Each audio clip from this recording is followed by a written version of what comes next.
Hello everyone, and welcome back to Mr. Night Fear. I know many of you listen to these stories to help you fall asleep. So before you get settled in, I'd love for you to leave a comment letting me know where you're listening from. And if you're enjoying the episodes, don't forget to like and subscribe to the channel. Now, let's get comfortable, relax, and begin. About 2.5 or 3 years ago, my boyfriend went through a series of unsettling experiences that still scare me every time I think about them.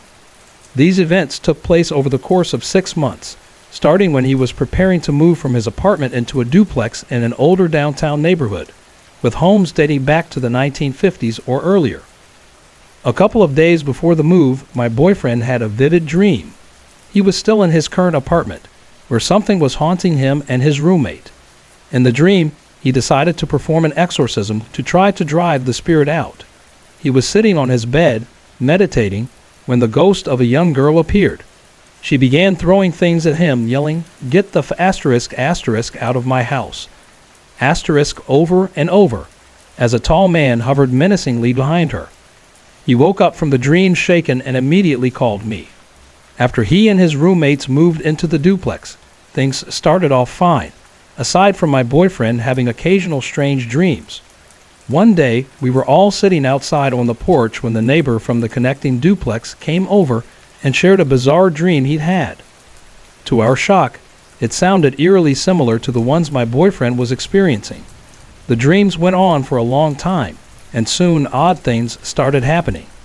Lights turning on randomly, floorboards creaking when no one was walking on them, and the rocking chair moving on its own.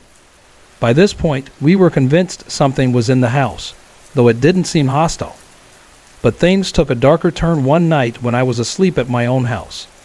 I was in that half-asleep state where you can still sense your surroundings, and I felt like someone was in my bedroom. Suddenly, I felt a heavy weight pressing down on my chest, as though someone were sitting on me. I could barely breathe. Then I felt something push my legs down against the bed. Terrified, I finally managed to catch my breath and sit up. I'd never felt fear like that before. When I told my boyfriend, he wondered if it might be connected to the girl and the hovering man in his dream. Soon after, I got a late-night call from him. He'd just gotten home from work and was sitting in his basement room, playing guitar, when he heard a noise in the adjacent room. He tried to ignore it, but then heard footsteps coming from upstairs. Panic-stricken, he grabbed the phone, ran outside, and called me, standing as far from the house as he could while still connected to the landline. Partway through our conversation, he saw a shadowy figure standing on his porch under the light, just staring at the door. He didn't go back inside until his roommate came home hours later. Not long after, I was staying at my dad's house out in the country. That night, I had a vivid dream that was mostly nonsense, except that a girl kept appearing. She had long, bushy brown hair, glasses, and was wearing a puffy 70s-style winter coat. She kept glaring at me, and at one point, I felt someone hovering over me as I slept. Startled, I woke up but quickly went back to sleep, thinking nothing of it. A week later, I mentioned the dream to my boyfriend, describing the girl. He went quiet, staring at me, before telling me she was identical to the girl he'd seen in his first dream. The strange occurrences slowed down for a bit, but about a month later, we threw a party at the house. One of our friends crashed on the couch, but by morning she was gone. She called later that day to explain that around 4 a.m. she'd heard someone walking around the kitchen for what seemed like forever. She tried to ignore it and go back to sleep, but suddenly she heard footsteps running quickly from the kitchen to the living room, stopping right in front of the couch. Without hesitation, she grabbed her things and left at 4:30 a.m. in the freezing cold. Only a couple of nights later, my boyfriend had his biggest scare yet. He described it as a lucid, almost hyper-realistic dream. In it, he was trying to get out of the house but was somehow trapped. Something pushed him down, and he was stuck halfway between the basement and the main level, struggling to move as something tried to pull him further down. When he finally woke up, he looked over and saw a bluish, smoky figure, a partial woman's torso, that faded into his books after about 5 seconds. Terrified, he ran upstairs, pounded on his roommate's door, and told him what happened. They were sitting on the couch as he explained the dream when, out of nowhere, the lamp turned on by itself. They ended up sitting on the front porch for the rest of the night, too afraid to go back inside. The next day, my boyfriend was alone in the house and started to feel like something was there with him. Calmly, he told it to leave him and his friends alone. After that, the activity slowed down, but we were all still on edge. One of his roommates, who was Native American, had his father, a medicine man, perform a cleansing on the house, and after that, nothing strange ever happened again. Before all this, I was a bit of a skeptic. Whenever something strange happened, I tried to think of a logical explanation or brush it off as imagination. But after those 6 months, I became much more aware of the supernatural and a lot more open to believing in it. Life has been good lately. I've been spending a lot of time with my girlfriend, and for a while, I hadn't had any strange experiences. But tonight, all that changed.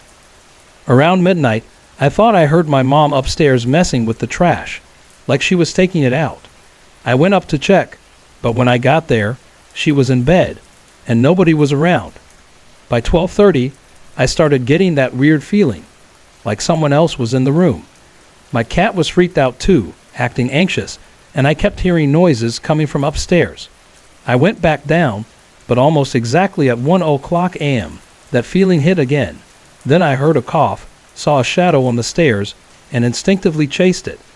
Of course, it reached the top before I did. I heard it moving across the kitchen into the family room, and when I looked, it was dark, always is at night, but the deck light was on, and I could see what was probably Jerry standing on the deck, just staring at me. He was almost transparent, a bit blurry, but I could still make him out. As I moved closer, he just sort of faded into the air. Now I'm sitting here, half waiting for something else to happen, half wondering if anything will.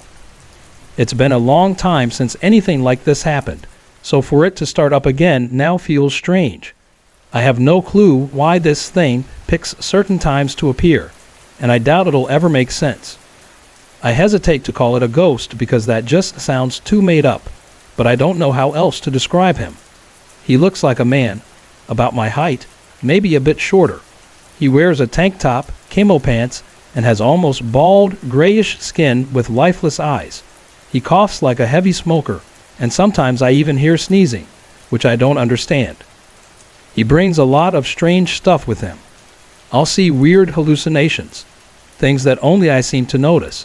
Nothing's ever touched me or hurt me, it's just these bizarre things I see. Sometimes, if I'm looking in the mirror, I'll see myself as Jerry, but then I'm back to normal in an instant. Other times, I'll see Jerry standing in front of the mirror, only for him to vanish a second later. Sometimes it looks like blood is dripping down the walls, but only in the mirror's reflection. Or I'll catch a glimpse of a hand reaching around the corner, usually when I'm on the phone or really tired. When I'm in a sleep paralysis state, he'll look into my room, even nudging the door open a bit. I know it's him, because if it were my mom, she'd come in, and she wouldn't be checking on me at 4:00 in the morning. Other times, I'll see what look like bodies hanging from the ceiling in the dark part of the basement. At first, they look like bags, but then I realize it's something else, and they disappear just as quickly as they came.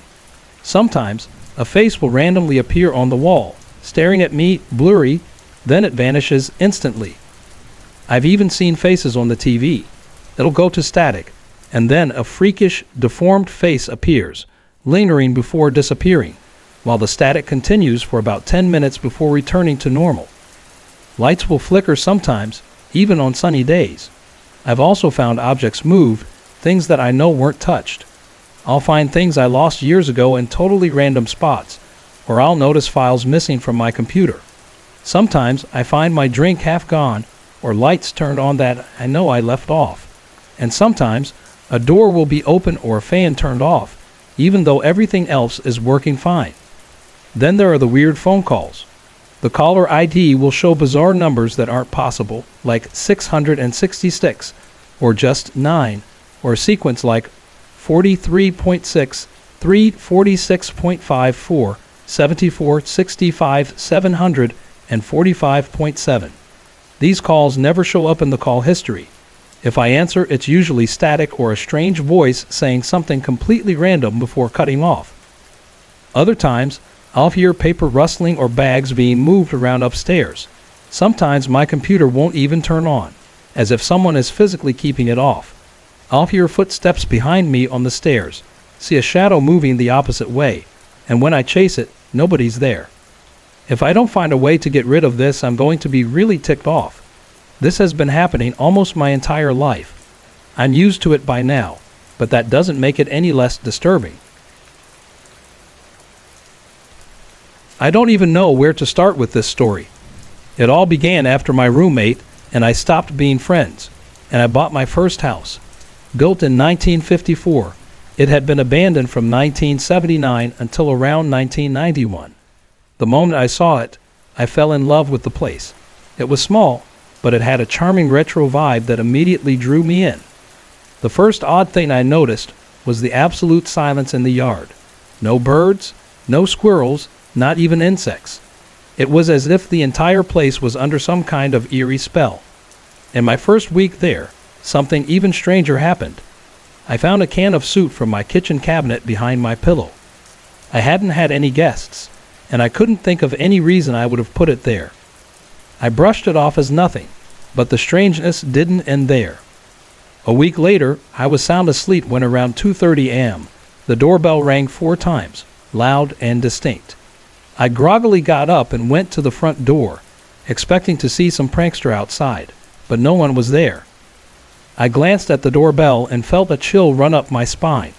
The button was missing completely, and the whole mechanism looked broken. I tried pressing it just to be sure, but it wouldn't work. This sent a wave of fear through me, and I slept with the light on for the next 2 nights.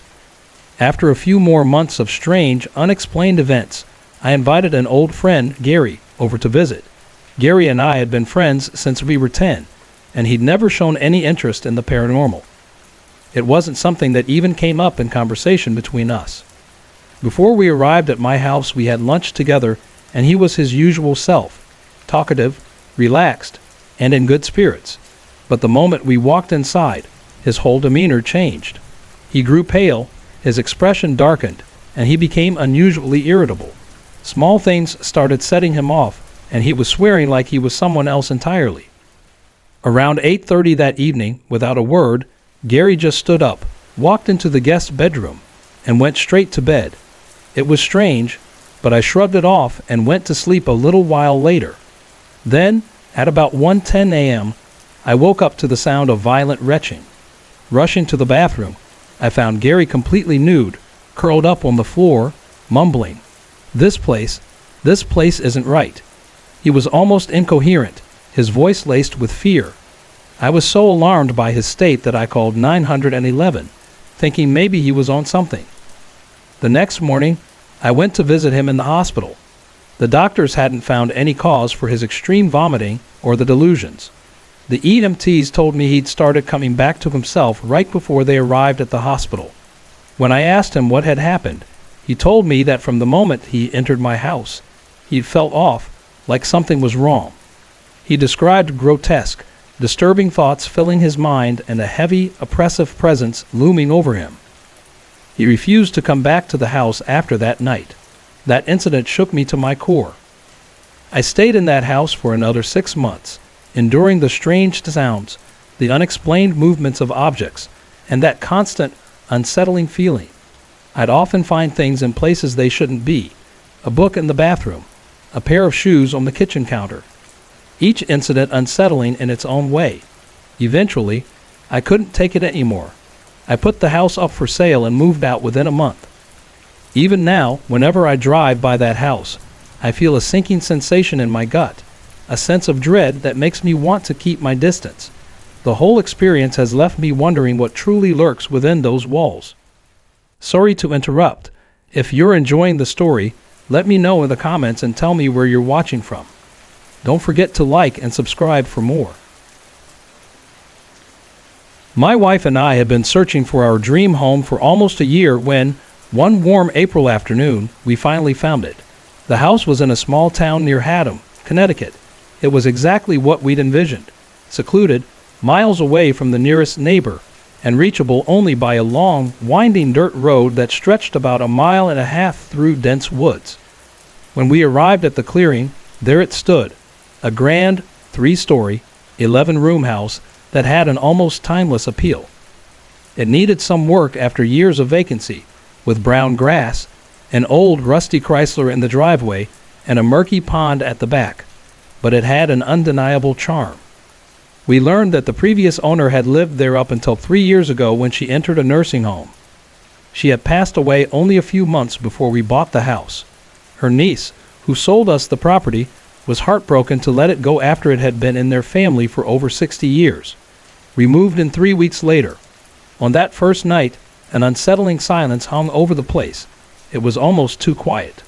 While my wife cleaned up after dinner, I went outside around 10 p.m. to smoke.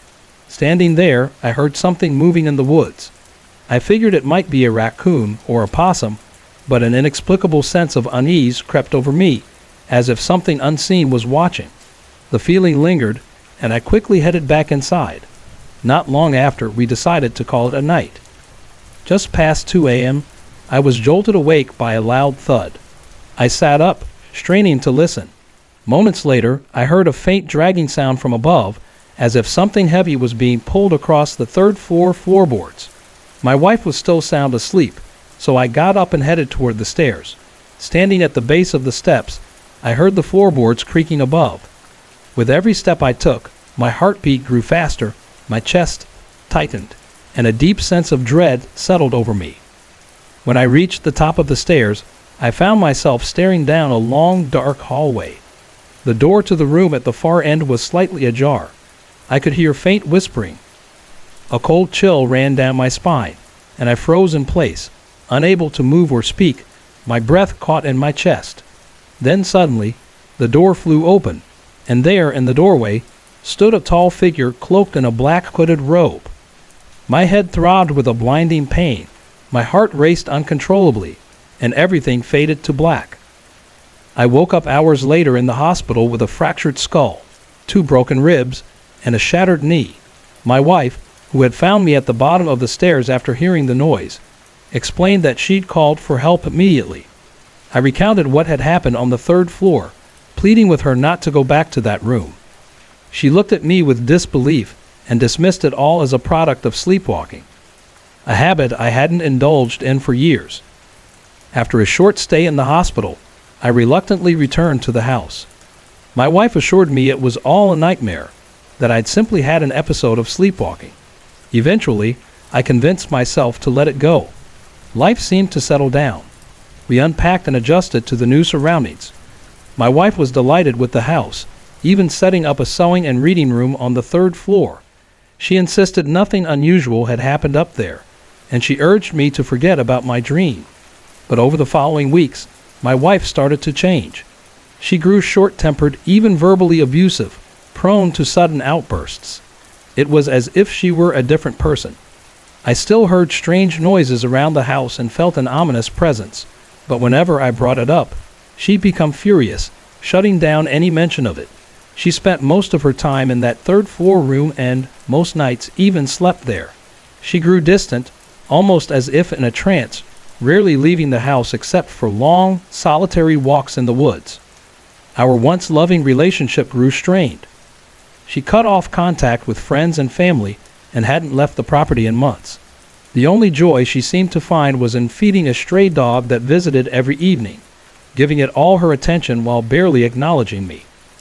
She seemed almost hypnotized by that dog, as if it were her only source of comfort. Now I rarely come home.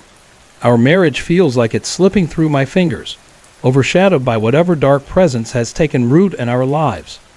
I spend most nights at a friend's house, uncertain of what will become of us, and haunted by the feeling that whatever lies in that house has already taken her.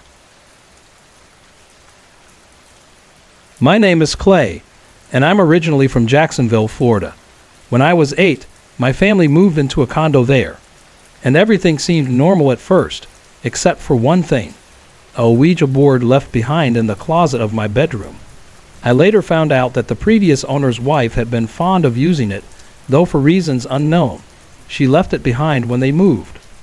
Once I started school, I'd come home in the afternoons and spend a few hours alone before my older sister and then my mom got back. It wasn't long before I started noticing strange noises from upstairs, like someone pacing around. I'd call out, saying the names of anyone who could be there, but there was never a response. The noises would stop, only to start again the next day, sometimes louder, sometimes moving from room to room. One day, I heard what sounded like someone running around upstairs, the sound ending with a door slamming shut.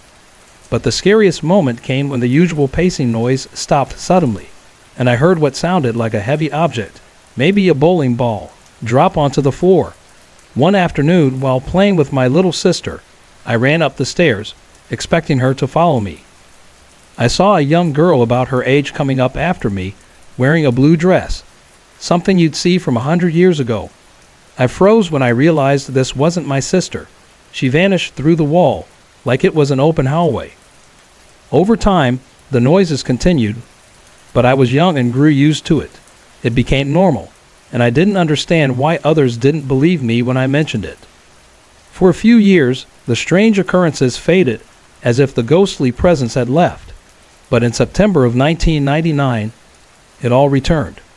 By then, I was still in the same bedroom, the one with the Ouija board. One night, as I lay on my waterbed, I felt a sudden sense of paranoia, like something was standing right next to me. The only light came from a street lamp outside. Then, I saw it. A tall, dark hooded figure, about 6.5 feet tall. It had no face, just a shadowy, featureless form that glided across the room, passing the window and becoming more defined as the streetlight illuminated its outline. It moved slowly, gliding toward the closet at the foot of my bed, then back to where it started, only 4 feet from me. My feet were hanging off the end of the bed, and as the figure crossed that space, I hid my face under a pillow, too terrified to look. The temperature dropped from warm to a biting cold right as it passed near my feet. I could feel the cold seep into me even through the pillow. I waited until I was certain it was gone, then bolted out of the room.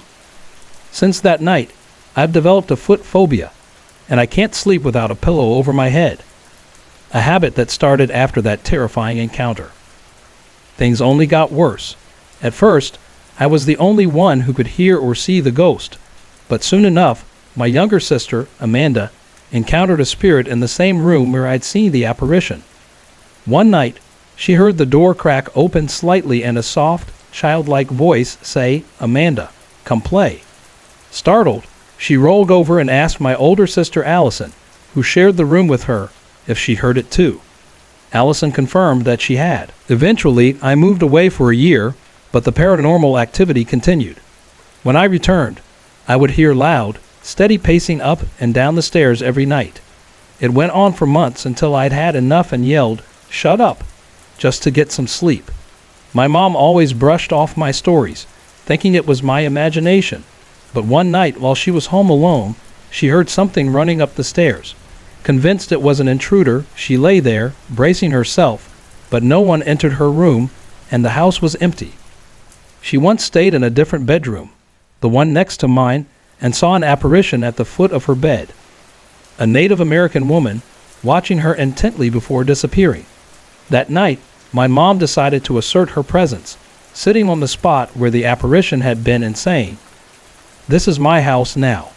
This is my room." We had the house blessed after this, but it didn't stop the strange sounds, footsteps, or occasional door movements. In 2002, we moved to Connecticut, and for the first time in years, we lived in peace. The apartment in Norwich felt calm. No footsteps, no voices, nothing out of place. But my fascination with the supernatural never went away. The memories of our haunted condo in Florida stayed with me, and soon I found myself drawn to paranormal investigations.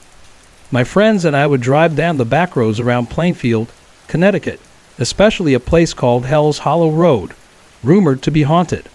One night, while taking pictures, I captured a foggy figure of a small person with a decayed face in the frame. That was just the beginning. During another visit, I heard sounds like Native American chanting coming from the woods. I even saw a dark figure floating between the treetops, definitely not a bird. At Hell's Hollow, a woman named Maud had been accused of witchcraft and murdered over 300 years ago, along with a native family killed by British troops in the same area. In one of my photos, thousands of orbs surrounded what looked like shadowy forms of people tied up or being attacked. I also visited Maud's grave and recorded the experience, and strange things started happening again after that visit. Shortly after, on my drive home from work, I felt pressure on the back of my seat, like someone was pushing against it. Another night, my friends and I were parked, but my driver's side door suddenly slammed shut with no explanation. Back at my apartment, strange things began happening. The trash can lid would move on its own, doors would open and close, and I'd wake up in the night with a feeling of being watched. Images of twisted, evil faces would flash in my mind before I opened doors, as if warning me of something lurking just beyond. I often wonder if my curiosity in ghost hunting has brought this dark energy back into my life, or if something has followed me all these years. I'm still trying to understand what I can't explain, but I fear I may have attracted something more sinister than I bargained for. Some friends and I went up to the Great Sand Dunes last month for a birthday/end-of-summer camping trip. It was absolutely beautiful, though it seemed like everyone had the same idea that weekend. The campgrounds at the sand dunes were packed. With the campsites only 10 to 15 feet apart, we decided to look for a quieter place to set up. About a mile or so back, we found the Oasis campgrounds, which were much more secluded. After driving around for a while, we found a spot we liked and started unloading the gear. My boyfriend and I picked a nice, flat area near a tree to set up our tent. We had all new camping equipment since neither of us had been camping in years, so the tent, sleeping bags, and everything else was brand new, right out of the box. After putting up the tent, we laid out a mat in front of it. I stepped away for a moment to grab a rock to hold it down, and when I came back, I noticed the mat had blown a few feet in the wind. As I picked it up, I saw a perfect, dirty footprint on the underside. A bare footprint with a shape that looked distinctly feminine.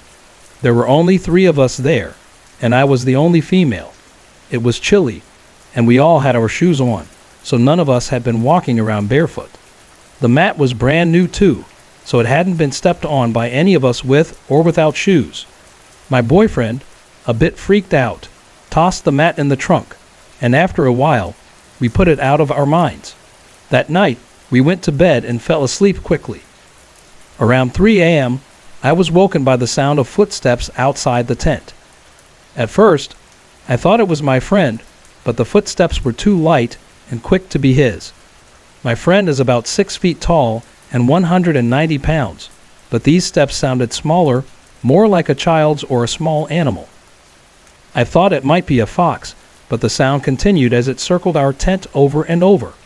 Then the footsteps stopped near my side of the tent, followed by a sound like rocks being rubbed or banged together. I listened for about 15 minutes, then woke my boyfriend to see if he heard it too. He did.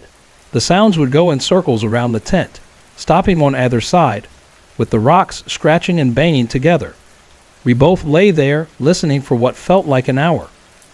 At some point, I started to think that whatever it was didn't mean us any harm, so I tried to get back to sleep. The part that really unsettled me was that, when I sat up to listen, the sound seemed to come from my boyfriend's side of the tent, but as soon as I lay back down, it was directly behind me. My boyfriend later confirmed he experienced the same thing. We couldn't sleep and lay awake listening until the first light of dawn, and then, just as suddenly as it had begun, the sound was gone. The next day, we told our friend about it. He said he'd also heard footsteps near his tent, but they only lasted a few seconds. That day, 4 more friends arrived to join us at the campground. My boyfriend and I decided to move our tent to a different spot, not just because of the previous night, but also because the ground was uncomfortable. One of our other friends set up his tent where ours had been. That night was more of a party atmosphere, and if anything strange happened, we didn't notice. We tried to keep the footprint on the mat, but after it went back in the camping gear, we lost track of it. I didn't have a camera with me, which was a mistake for several reasons, but hindsight is 20/20. What would you call this? Someone suggested the footprint might have been picked up from a previous footprint in the dirt, transferred due to moisture, but I've never heard of that happening, and the mat was just laid on the ground with no pressure on it to pick up a print. Could the sounds have been an animal? But why would it circle the tent for so long? And what was with the scratching and banging? Someone else suggested it might have been a Native American spirit. This story begins with a different event that led up to a very unsettling experience I had. One night I was staying at a friend's house, not far from where I lived at the time. My friend's dad is a local policeman, and he got home from work around 12:30 a.m. As we talked to him, we mentioned that we'd been hearing strange knocking noises coming from upstairs while we were in the basement, but each time we went up, we found no one in the house. This had happened 3 or 4 times that night, and we were both spooked. His mom was out for a ladies' night event, and his brother was at my house with my brother. When we told his dad about the noises, our first thought was that it could have been our little brothers playing a prank, but when we called my house, they were still playing video games and had been for hours. Plus, the door was locked when his dad got home. I half-jokingly suggested it might be a ghost or spirit, but my friend was adamant that those things weren't real. That's when his dad started telling us a story. Years ago, he and his brother, my friend's uncle, had tried an alternative way of communicating with spirits that didn't involve an Ouija board. They set up candles around the room, turned off all the lights, and placed a pen and small notebook on the coffee table. After saying the Lord's Prayer, they wrote on the paper, asking if any spirits wanted to communicate. Within minutes, my friend's dad said his hand was drawn to the pen, and he wrote the word yes. This led to a conversation with whatever was in the room, and that's where he ended the story. My friend still didn't believe a word, so we decided to try it in his basement. We set up candles around a glass table, put out chairs, and placed a pen and paper in the center. We sat down, said the Lord's Prayer, and wrote, "Is there anyone here who would like to talk to us?" But the pen just sat there, and neither of us felt anything unusual. My friend tried writing the question again, and then, jokingly, he said, "Man, this is a hoax. It's all just a big joke." Right then, my hand slammed onto the table, grabbed the pen, and started scribbling over his writing. He was about to laugh it off, but when he looked at me, he froze. He later told me that my face was blank, but my eyes looked intense, almost evil. He spoke up, saying, "Stop. We don't mean any harm." At that moment, I seemed to snap out of it, and I looked at the paper, asking what had happened. When he explained, I felt a surge of fear, but my friend still wasn't convinced, so he wrote on the pad, "If you're here, blow out one of the candles." Instantly, all the candles went out except the one next to the pad. My friend then wrote, "Now light them all again." And just like that, all the candles flared back to life. Somehow, he was still skeptical, so I wrote on the pad, "He doesn't believe. How can you make him believe?" Looking back, it was a foolish thing to do, and the outcome could have been much worse, but thankfully, it wasn't. I suddenly felt my hand moving on its own writing, grabbed the pen, and tried to remove it from the paper. My friend did, but he couldn't lift it. Frustrated, he yelled, "I don't believe you." At that moment, his hand started moving, and he wrote, "Hold this pen in the air." He lifted the pen, holding it out in front of him, and though he felt resistance, it wasn't too hard, until, suddenly, his hand was yanked downward, pulling him through the glass table. At that point, we caused enough commotion to get his dad's attention. He arrived just in time to see what had happened.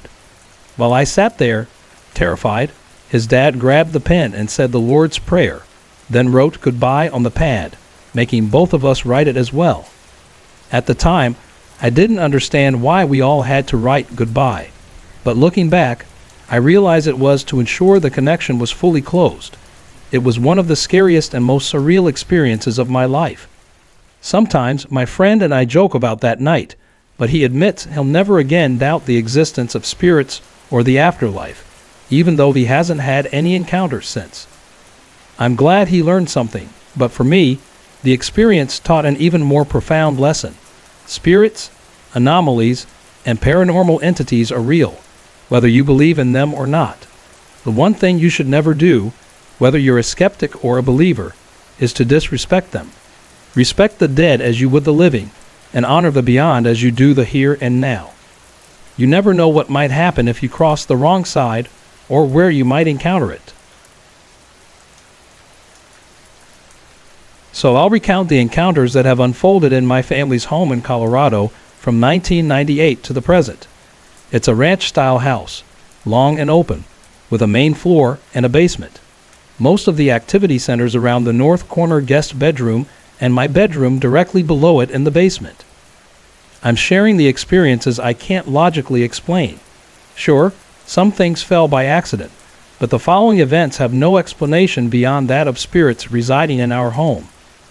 It began when I was in 8th grade. One afternoon, as I was walking up the driveway flipping through the mail, I heard the front door slam. I looked up and saw a shadow move across the door's window. I assumed it was my mother, who was usually home at that time. But when I reached the door, it was locked. I thought she was playing a prank, so I called out to her, expecting her to pop out and scare me. But there was no answer. I checked her bedroom and study, only to find that I was completely alone. Thinking someone might have broken in, I grabbed a knife and searched the house, but found no one. I tried to brush it off as my imagination, but the encounters only intensified from there. Later, my parents remodeled the basement, creating rooms for my brother and me. My mother often invited friends over, so I was used to hearing people around the house. One afternoon, I came home and announced my arrival. I heard 2 women talking downstairs in my bedroom, so I figured my mom was giving another one of her tours. But when I reached my room, I found it empty. The voices had been clear as day until I walked in. I felt a chill and left the room, more unnerved than ever. Feeling uneasy, I decided to hang a collection of masks above my bed, hoping they would ward off any spirits. But one day, I came home to find that all but 3 of the masks had been ripped from the wall and thrown across the room, one of them broken in 2. I thought it might have been my younger brother, but he'd been at school with me all day. When I asked my mom, she said she'd been out as well. I took the hint, packed away most of the masks, and apologized to the empty space, hoping to make peace. After that, things quieted down for a year or so, save for the occasional creaks in the night. Then, in high school, I noticed that strange things always happened between 2 o'clock and 3 o'clock a.m. one night. I'd fallen asleep on the family room couch with my dog. Around 2 a.m., I heard footsteps coming from the guest bedroom. My heart pounded as the footsteps broke into a run, heading toward me with the cabinets shaking in their wake. My dog bolted off the couch and ran toward the sound. Just as the noise reached me, it came to an abrupt halt, followed by a high-pitched skid, like sneakers on a gym floor. I could see nothing but darkness around me. I flicked on a light, and although I eventually fell back asleep, the encounter left me shaken. I finally confided in my mother, who admitted she'd noticed the guest room closet doors were always open in the mornings, even though she closed them every night. Together, we decided that something was indeed in the house. Feeling somewhat validated, I decided to try contacting the spirits. I left a pen and paper out, hoping they would leave a note. I even set up recorders in my room, but never caught anything. It seemed that each time I tried to gather evidence, the activity would stop altogether. Frustrated, I gave up. But in my junior year of high school, the activity escalated. It started small, a faint sound, like a radio on the lowest setting, waking me one night. Groggy, I hit my alarm clock, but the sound persisted even after I unplugged it. After some searching, I realized the noise was coming from a small soapstone figure on my bedside table. I could hear a man's voice, though I couldn't make out any words. Not sure what to make of it, I moved the figure to the far end of my room and went back to sleep. Around this time, I sensed the presence of a teenage girl. She never made loud noises or showed herself directly, but I felt her watching me with a quiet curiosity. Some nights, as I drifted off, I felt a gentle finger touch my cheek. Though the sensation frightened me, I never made any sudden movements. Cold spots started appearing more frequently around the house, even in the warmth of a hot shower. One night, I finally saw something. I had just locked up the house and was walking downstairs when two orbs of light, one copper and one silvery white, shot over the banister. Thinking it might be a car reflecting through a window, I checked, but the street was empty. It felt like my first glimpse of a spirit. Unfortunately, after that, the events took a frightening turn, almost to the point where I refused to sleep in my bedroom. I'd started college and was only home for the holidays. One night, I woke up in a panic, unable to move or breathe. I felt hands choking me, and I wasn't sure if I saw a shadow hovering over me or if my eyes were just adjusting to the darkness. Just as I was about to panic, the pressure lifted. I gasped for air and ran to the bathroom, where I saw faint finger marks fading from my neck. Telling myself it had been a nightmare, I moved upstairs to the couch. But even that didn't stop the activity. I'd hear things moving in the night, always on the edge of hearing. Determined to face my fear, I eventually moved back to my room. As I walked downstairs, I flicked off the light, and in an instant, a white hand shot out of the darkness toward my face. Startled, I flipped the light back on to find an empty stairwell. I felt like I was being ganged up on, but looking back, I think the teenage girl spirit was warning me not to return to the basement. Years later, my younger brother admitted he too had heard a man yelling in loud thuds in my room. I wonder if an angry spirit had passed through and that the house's permanent residents didn't approve. The last major events happened during my final year of college. I'd come home for winter break and in classic fashion dumped my suitcase onto my floor. That night, as I began to drift off, I heard the faint sound of footsteps crunching over my scattered papers. The sound moved slowly toward my bed until I couldn't bear it any longer. I flicked on the light and relocated to the couch upstairs. The most terrifying event came soon after. I woke up around 2:10 a.m. to the sound of two women talking in my room. The first time I'd heard them since middle school. Groggy, I asked, "Who's there?" And the conversation stopped. As I began to ask again, a blood-curdling scream erupted from the foot of my bed, rushing toward me. I panicked, flicked on the light, and sat frozen, gripping the lamp. My body shook with adrenaline, my eyes darting around the room. I don't know how long I stayed like that, but I didn't sleep for 2 days. No one else in the house had heard the scream, and to this day, I can't sleep in that room without a light on. Nothing major has happened since then. I'm well out of college now, and when I bring my fiancée home for holidays, we sleep in the guest bedroom. Some nights, we hear the closet doors rattle, but although it freaks her out, it hasn't scared her away. I feel my connection with the house's spirits has weakened over the years, and in some ways, I think that might be for the best. The part of me wonders if one day they'll return. My great-grandfather was a wonderful man, the happiest person I ever knew. He loved his family deeply, understood the value of hard work, was a talented artist, and put his whole heart into everything. Perhaps that's why he felt the need to build his home from the ground up. I wish I could tell you what year he built it, but I don't know exactly. Our family lived there for many years. My grandmother and her sisters grew up in that house, as did my mother. My brothers and I also spent most of our childhood there. It was a beautiful home in a historic part of Denver, not far from Molly Brown's house actually. My earliest memories of it go back to when I was around 5 or 6, visiting my great-grandparents. The house always smelled like a mix of cookies and my great-grandmother's perfume. I'd find my great-grandfather sketching in his chair, fingers stained with shades of blue and red pastels. Jazz would play on the radio, and he'd get up to dance with my great-grandmother, who'd giggle, saying, "Oh, Joe, stop," before sitting back down. But enough reminiscing, on to the story. I spoke to my grandmother about it once. She was a skeptic and never experienced anything unusual in the house, which made sense since my great-grandfather had built it himself. But for my mother, growing up there was a different experience.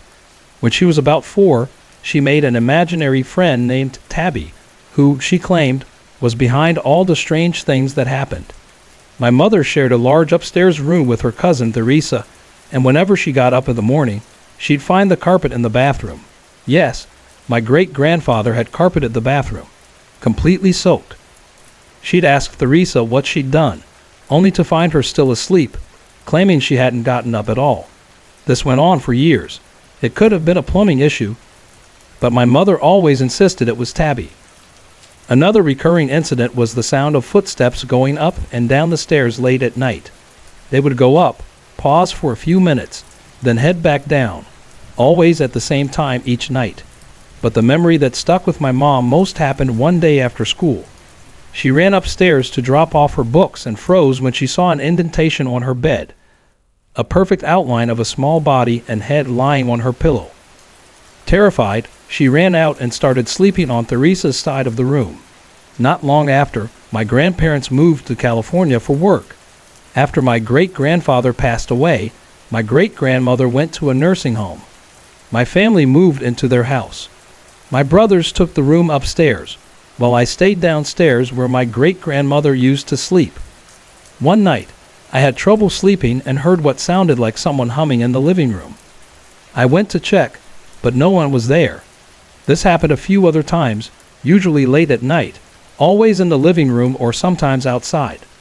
One of my great-grandfather's favorite possessions was an old knitted tapestry of an owl. None of us thought it was particularly attractive, but he adored it. After he passed, no one wanted it, so we left it in a closet.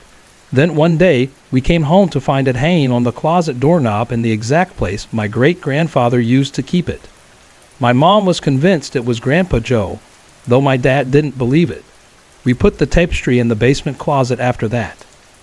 As I got older, odd things happened less frequently, or maybe I just paid less attention, but a few incidents still stand out. On weekends, I'd often stay up late and fall asleep on the couch. Usually my dad would wake me up and tell me to go to bed. One night, as usual, a distinct male voice told me to go to my room. The next morning, I casually mentioned it to my mom, and she looked at me like I was insane. That night, my dad and brothers had been camping.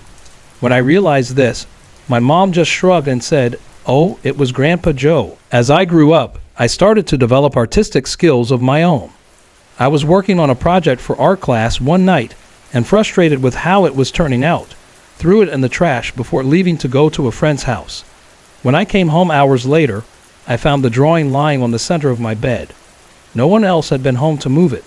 My mother, of course, insisted it was my great-grandfather's way of telling me not to give up.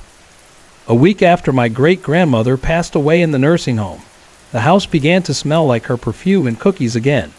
The scent would move from room to room, usually strongest when you walked in the door or in my room at the back of the house.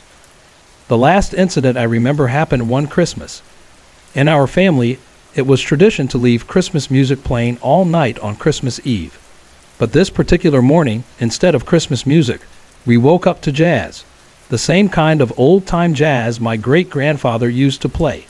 The radio tuner was set to the same station we always use for holiday music, but it had somehow switched to jazz. After about half an hour, it changed back to Christmas music.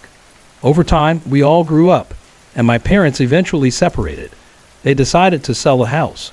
There was a lot of arguing and tension, and I think if my great-grandparents' spirits were there, they must have been uncomfortable with the conflict. We never experienced another encounter after that. Years later, my mom, fascinated with the paranormal, visited a psychic. The psychic described her imaginary friend Tabby perfectly, even mentioning her name. We wondered if some of the things we thought were my great-grandfather's doing were actually Tabby's all along. And the strange things that happened before he passed, like the outline of a child on my mom's bed, could those have been Tabby's as well? My mom often has vivid dreams about the house, where she can feel the cold, hard wood of the stairs under her feet. She even wonders if she's haunting the current residents because of how real her dreams feel. Is it possible that some other little girl in that house hears footsteps up and down the stairs late at night?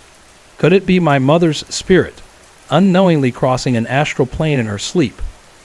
My mother certainly believes so, and if that's true, then who's to say something similar didn't happen before? Maybe the house always had a way of blending realms, where past and present meet in ways we can't fully understand. Hey, real quick, where in the world are you watching from? What's something that made you smile today? And if you could have any superpower, what would it be? Drop your answers in the comments. I'd love to know. Oh, and don't forget to like and subscribe for more. Hey everyone, I put a lot of effort and heart into creating these videos just for you. If you're enjoying the content, I'd love to hear from you. Drop a quick comment below and let me know where you're watching from and what time it is for you right now. Your support means the world to me, and it keeps me motivated to bring more awesome videos your way.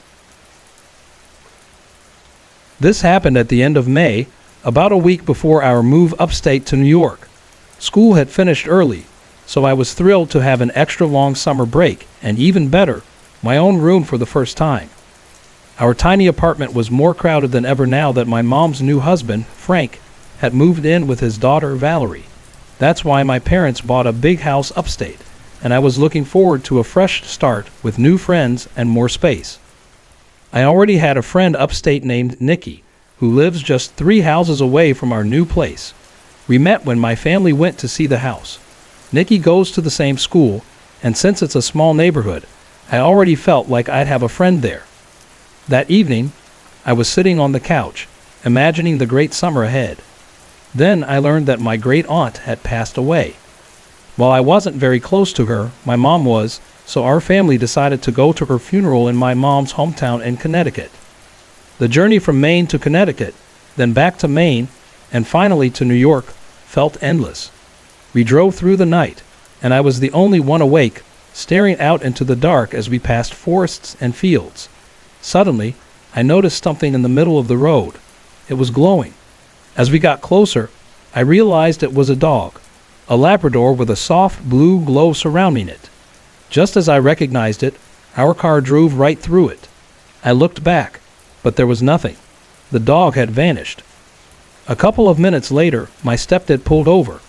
When I asked him what was wrong, he simply said he thought he'd seen something in the road, but now it was gone. I didn't mention the dog for the rest of the drive. We finally arrived at my mom's hometown early in the morning. Exhausted, Valerie and I slept until about 9. That day, I met a girl who lived next door to my mom's childhood home, a little younger than me but way more adventurous. That night, in keeping with my mom's polished traditions, the whole family gathered at my great-aunt's house to pray. My new friend and I decided to take a midnight walk to get some fresh air. As we passed my great-aunt's house, I suddenly saw the glowing dog again. This time, it was right in front of us, growling. I shouted, "Run!" and started dashing back down the road. But when I looked back, the dog was gone, and my friend stood there, staring at me like I was imagining things. She asked, "Mandy, what are you talking about?" All I could see was the dark road, the faint light from my great-aunt's house, and her confused expression. My mom, who'd come out to see what was going on, told me to go home and get some rest. Back at my mom's old house, I saw the living room light on, meaning Valerie had already returned. We both headed to bed, but I couldn't fall asleep, replaying the image of that glowing dog over and over in my mind. I was sure it was some kind of ghost. The next morning, we all prepared for the funeral. We walked slowly to the cemetery, joined by a small crowd of family members trailing behind us. Just as they lowered my great-aunt's coffin into the ground, I felt something at my feet. I looked down and saw the glowing dog once more, sitting quietly by me. This time, though, I felt a strange sense of peace instead of fear. Somehow, it made me feel happy, though I couldn't say why. 3 days after the funeral, we moved to our new house upstate. It's a great place, and I was settling in nicely. But one evening, while looking out into the backyard, I saw it again, the glowing Labrador, just watching me from a distance. I haven't seen it since, but I still wonder why it followed me and what it really wanted. One morning, my youngest brother came into my room and asked if I'd gone into his room the night before. Half asleep and annoyed, I told him no, reminding him I hadn't even gotten home until 4 a.m. after my bartending shift, and went straight to bed.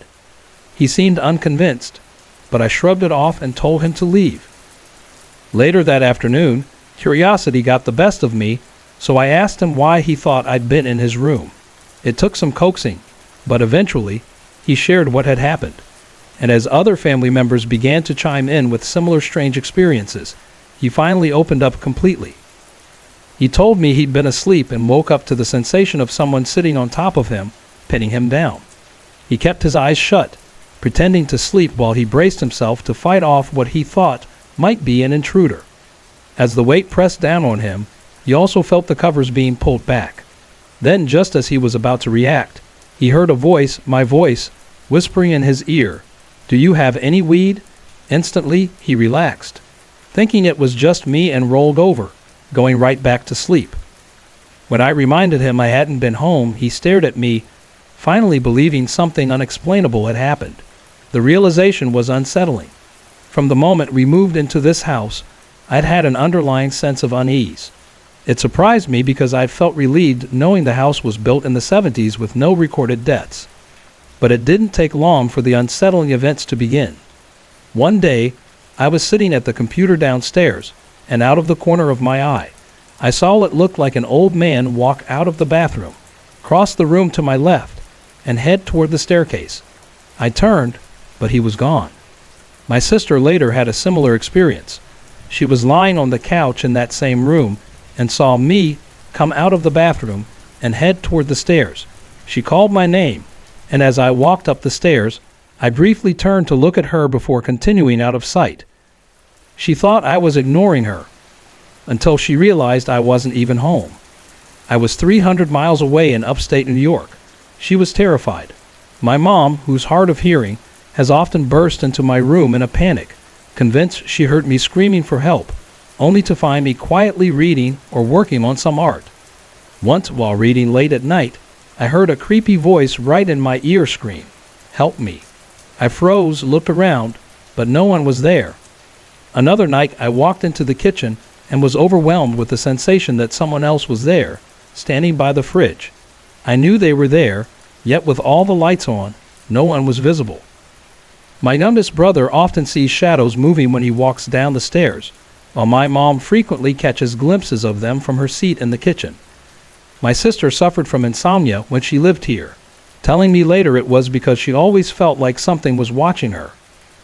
These experiences kept building. One summer, I even reached out to a local paranormal group, detailing everything in a message. They were ready to come over right away, but after talking it over, my family and I decided that while the events were frightening in the moment, we didn't feel the presence meant us any harm. So I didn't follow up with the paranormal team. What I can't shake is the unsettling pattern of sightings. My sister saw me, my brother heard me, and my mother is constantly convinced she hears me calling for help. I wonder, am I somehow haunting my own house? My middle brother and dad claim they haven't experienced anything unusual, but my mom, sister, youngest brother, and I have felt it all, and then some. It comes and goes, always unexplained, and never quite making sense. I live in a small village called Northfield, part of the town of Litchfield. Northfield is soaked in history. The old Northfield knife shop once thrived here, and its remains are actually in my backyard. Most of the houses along Main Street, including mine, were once owned by the knife company, so the town has deep ties to its past, dating back to colonial times. Many houses in town have plaques marking who built them and when, adding to the village's historic charm. My first story happened at my landlord's house, where he lives on the other side of town. Though he built it with his father, it's still an eerie place. Upstairs there are 2 bedrooms, but only one is in use. My cousin stays there. The other is like a preserved relic from the 60s or 70s.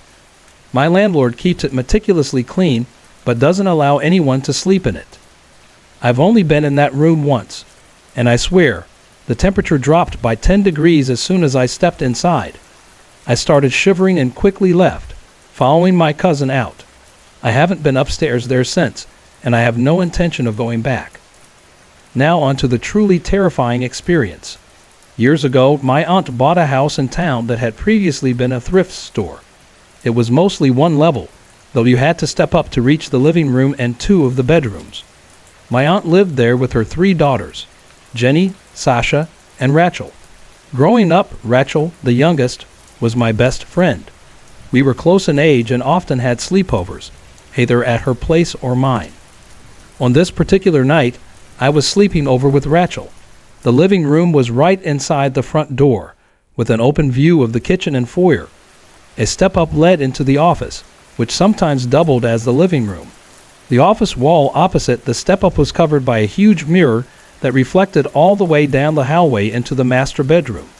Rachel and I decided to sleep on the couch that night to avoid fighting over her bed. She took one recliner, and I took the other, facing away from the front door because I hate not being able to see the entrance. The only light was from the wood-burning stove, casting flickering shadows across the room.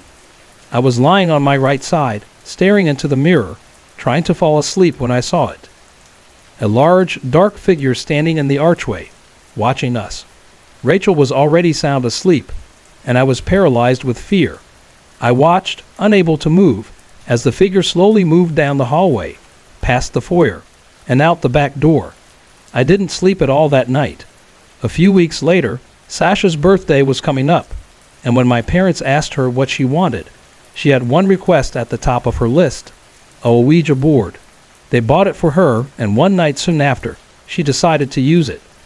I refused to join in, but my cousins Destiny and PJ, who were visiting, and my older sister joined Sasha to test it out. They laughed off the answers they got, accusing Destiny of messing with the board, even though it claimed to be the spirit of our deceased grandmother. That made things even more unsettling. Afterward, they turned off all the lights in the house to play hide and seek in the dark. PJ was it, and started looking for the others, wandering through the house in the pitch black. When he reached the office, he saw a small, dark figure crouched inside a dog cage and assumed it was Destiny or Rachel. He reached inside, and the figure vanished instantly. He insists the cage felt colder than the rest of the house, and he's never forgotten it. A few months later, Sasha was sitting alone in the living room, painting her nails, when something suddenly flew across the room. It missed her head by inches, slammed into the mirror, and fell to the floor. When she looked, she saw it was a battery from the other side of the house. The activity in the house picked up after that. Every room carried the feeling of being watched, and I could barely stand to go there even in daylight. The house radiated an unwelcoming, oppressive presence, and it was almost as if someone, or something, was screaming at me to get out whenever I stepped inside. I'm convinced they opened a portal with the Ouija board, unleashing something that grew stronger over time. Ironically, years later, Sasha ended up moving into that same house with her husband and baby. We drifted apart since our grandfather passed, so I don't know if she's experienced anything else there. But I can say that whatever presence haunts that house was the most menacing and intense I've ever felt. Even now, just stepping onto the property fills me with an unsettling sense of dread. In 1990 to 1991, I worked as the superintendent of an apartment complex in Rockville, CT. The complex was actually 3 buildings of different ages squeezed onto what had once been the grand yard of a stately 1877 mansion. My own apartment was in this mansion, in what had originally been the drawing rooms and kitchen. 3 large, beautiful spaces filled with remnants of the house's former glory: brass ceilings, pressed leather wall coverings, stained glass windows, and enormous working fireplaces. Rockville's textile boom was long past, and while the mansion was now neglected and plagued by endless repairs, field mice, and occasional vandalism, it was hard to complain about free rent. The mansion had been divided into 3 apartments and 2 long vacant basement offices. I shared the ground floor with a large studio apartment, while the second and third floors formed a massive 5-bedroom unit that college students rented. There was no soundproofing, but we were young and got used to each other's noise. By the spring of 1991, the college students moved out, tired of the complex's abysmal parking and the collapsing carriage house that forced us all to play musical cars. Once they were gone, I rekeyed the locks and went upstairs to assess the damage. True to form, they'd left behind abandoned furniture, expired food, and plenty of garbage. As I worked, I couldn't shake the unsettling feeling of being watched. Oddly, even on those scorching June days, I felt a chill that clung to the air, despite the sweat dripping off of me. A few nights later, I was in bed when I heard loud footsteps echoing down the main hallway, moving from the front of the house toward the back. For a moment, I thought it was just my neighbors, until I remembered the apartment was empty. Grabbing my flashlight and a hammer, I let myself in, hoping it was just local kids and nothing worse. Putting on my best Sylvester Stallone impersonation, I yelled and threatened as I went room to room, the flashlight casting eerie shadows that occasionally made my own reflection appear in the foggy antique windows, startling me more than once. But there was no one there, and the only entryway at street level, the front door, was locked and bolted. I convinced myself I'd imagined it, or mistaken my next-door neighbor's noise for footsteps upstairs. But as the summer wore on, I continued to hear those footsteps. They came at different times, sometimes in broad daylight, other times in the middle of the night, waking me from sleep. They always moved from the front of the house to the back, the steady clack of what sounded unmistakably like dress shoes or boots echoing down the hallway. With no other explanation, I resigned myself to the idea of a ghost, and as long as it stayed in the empty apartment, I could live with it. The property went into foreclosure that fall, and everyone moved out not long after. There were a few more things that added to the overall creepiness. One night, while chatting with my next-door neighbors, they asked why I was wandering around upstairs at odd hours. When I explained what I'd been experiencing, they told me they'd heard the footsteps too, continuing down the hall over their part of the ground floor and into the upstairs bedroom, where they claimed they heard a door slam. The problem was, there was no door to slam in that room or anywhere else.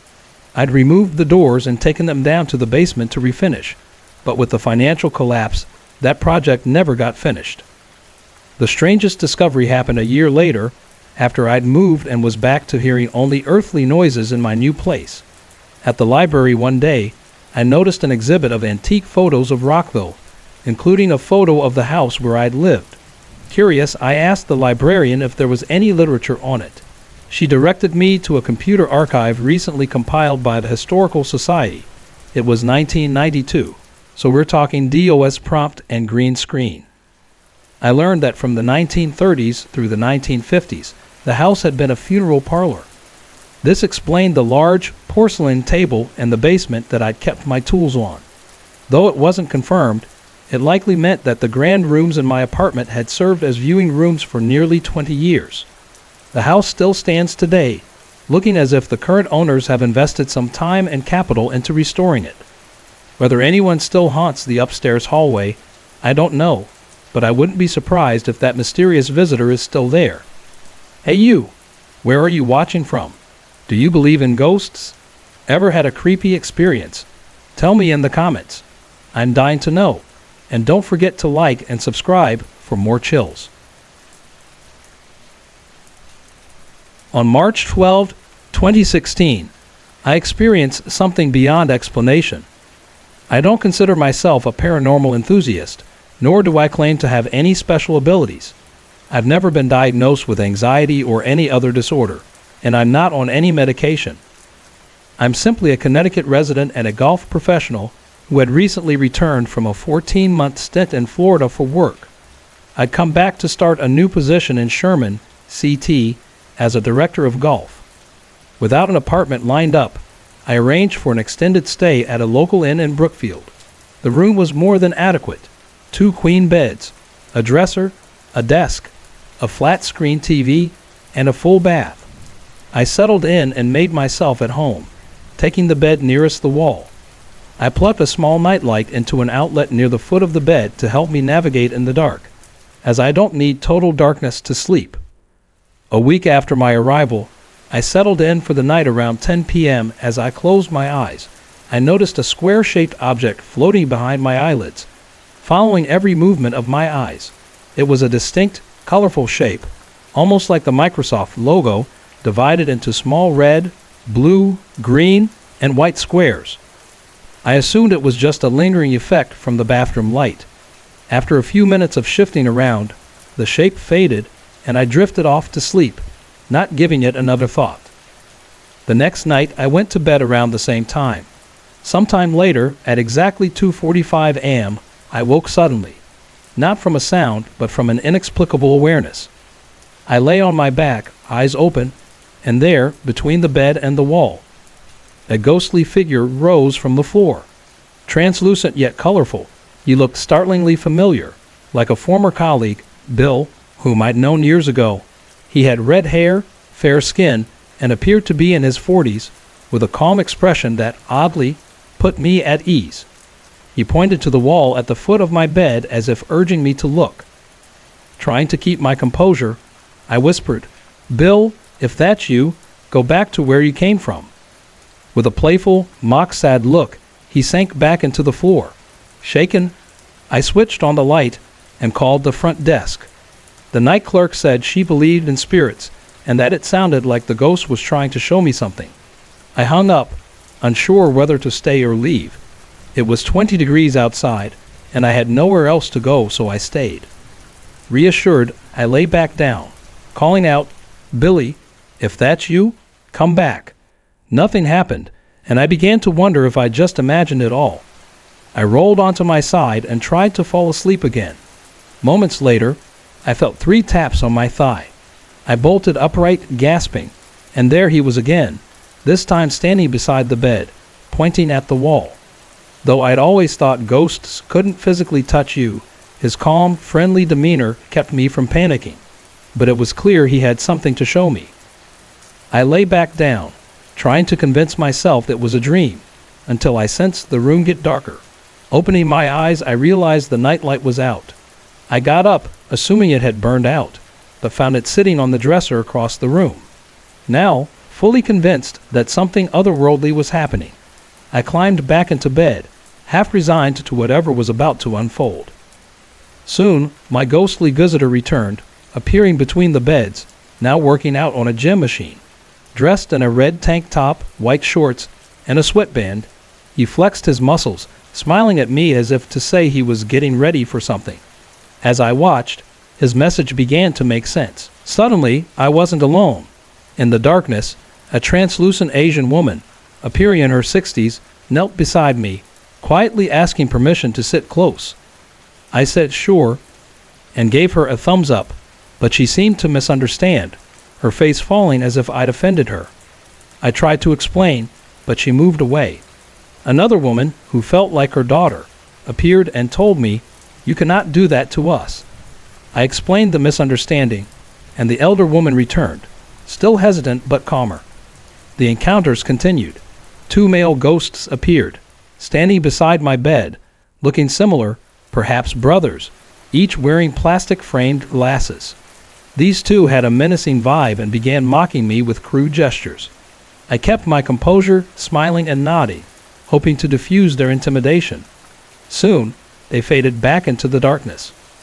2 more female ghosts then emerged, dressed as circus clowns, momentarily transforming the room into a circus-like scene. They, too, left, giving way to quieter, faint whispers in the dark. My original ghost returned, and the wall at the foot of the bed became a slideshow of images, tropical beaches, scenic places, and even golf courses. I realized he was showing me where they were going. A new ghost appeared, a friendly woman in her 50s with red-framed glasses, holding a small pillow with a pair of glasses on it. She wanted me to wear them, as if to help me see the slideshow more clearly. As the slideshow continued, the images grew darker, shifting to graveyards. 2 male ghosts dressed as police officers appeared on the darker side of the room, pushing a jail cell toward me, urging me to get in. Unnerved, I stood up, and they vanished. When I lay back down, my bed transformed into a horse-drawn hearse with a view of a cemetery behind it. The room echoed with chants of "That's where you'll be someday." Checking my watch, I saw it was 4:30 a.m. Nearly 3 hours had passed since it all began. At 4:45 a.m., my host ghost returned, now dressed in a red and white floral shirt and white slacks, as if ready for a trip. He smiled, shook my hand, and gestured at the wall. Then he left, and other ghosts came to my bedside, each saying goodbye. A teenage girl with glasses and a slightly distorted face kissed me on the cheek, her chaperone gently reminding her that one kiss is enough as she turned for another. Then came the grand finale. The wall turned into outer space, and I saw Earth spinning far in the distance. Thousands of lights rose from the continents, gathering together in space before speeding away into eternity. I realized that was my gift for this encounter, a final farewell. When I lay back down, two straggling bad ghosts in burglar outfits crept toward me, trying to sneak through the mirror above the desk. Fed up, I shouted, "It's over." They retreated into the wall. Moments later, another ghost appeared, a tall, thin man, perhaps in his 70s, dressed in 1930s-style clothing. He calmly looked through my things, lifting a blue face cloth as if it were something he'd long missed. Lying across my feet, he wept into it until he too vanished, leaving only the memory of his presence. As I finally lay back down, ghostly images of graveyards still floated behind my eyelids. Worried something might be wrong with my vision, I drove to the emergency room, drained and dazed. The doctors were skeptical, testing for drugs or alcohol, but finding nothing. They prescribed anxiety medication, which I tossed as soon as I left. Sorry to interrupt. If you're enjoying the story, let me know in the comments and tell me where you're watching from. Don't forget to like and subscribe for more. The most vivid paranormal experience I ever had happened when my parents moved us into a new house. This was a huge deal for us, as we didn't have much growing up. My parents had the three of us young, didn't finish school, and because of that, we all lived with my grandmother in a space far too small for our family. So when we moved into our own place, it felt like a fresh start. But soon, our family started to change in ways that didn't feel like us. We'd always been close, having practically shared one room in the old house. But in the new house, things fell off. My dad began drinking heavily, leading to constant fights with my mom. My brother, who was always the closest to me, grew distant and almost hostile. At the time, I was 10, and he was 15, but suddenly, everything I said seemed to irritate him, and he dismissed me as childish. Not long after we moved in, I started having incredibly vivid nightmares. Each one was different, yet always the same in certain ways. In every dream, I was in the house wearing the same clothes I'd gone to bed in, hiding or running from an older man. He looked like he was in his late 60s, tall and slim, with a look that radiated pure evil. He wore a distinctive hat, one that looked like an Abe Lincoln hat, though it was just a feeling I had that he was dangerous. I never knew exactly why I was running, but the fear was real. Thankfully, I always woke up just before he caught me. I'd jolt awake, heart pounding, drenched in sweat, lying there in the dark until I could fall asleep again. After about 3 months of these nightmares, my brother started praying every night before bed, which was unusual for him. I didn't ask why, not wanting to seem childish. Despite knowing my parents believed in the paranormal, I kept my own experiences to myself, not wanting to add to the tension in the house. To escape, I spent as much time as possible outside, riding bikes with neighborhood kids, doing anything to stay away from home. Then, one night, I had the same nightmare again, but it was different. This time, the man was chasing me with a knife. I could feel his presence every time I turned around, closer than ever before. I woke up mid-dream, more terrified than I'd ever felt.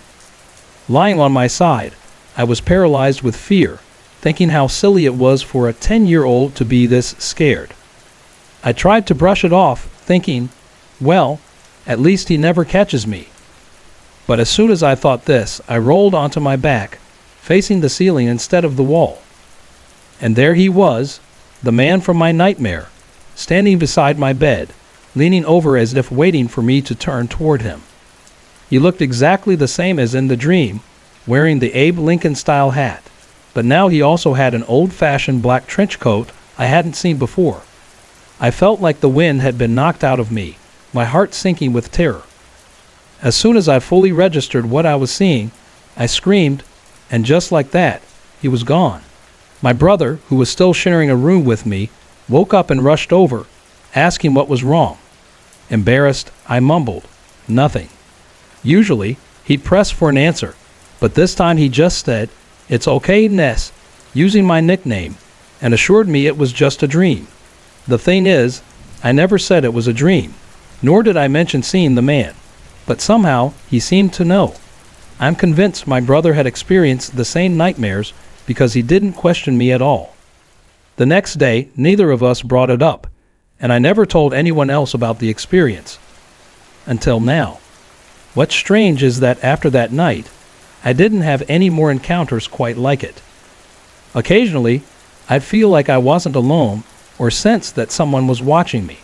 Small things would move around inexplicably, like finding my pens moved from my bed to the sock drawer or my drink moved to the other side of the table. Sometimes, while home alone after school, I'd hear footsteps or muffled whispers. A man and a young girl, maybe a toddler, coming from the far end of the house. But that was the only time I saw him up close, and I never experienced anything quite as terrifying again.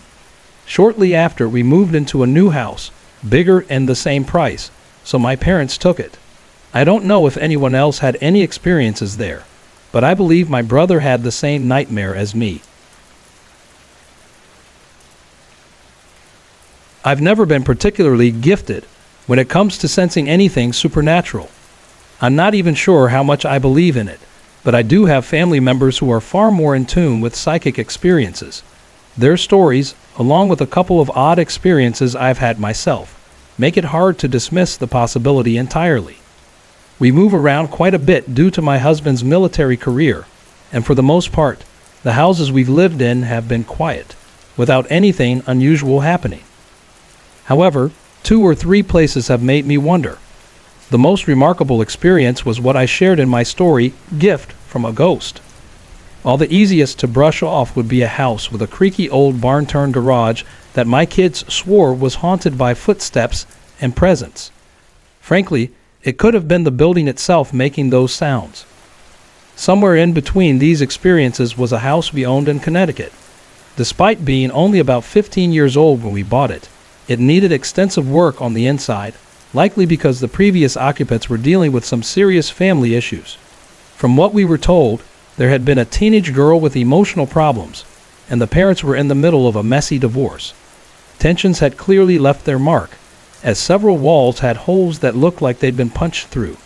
It wasn't hard to imagine an atmosphere of anger and sadness hanging around that house.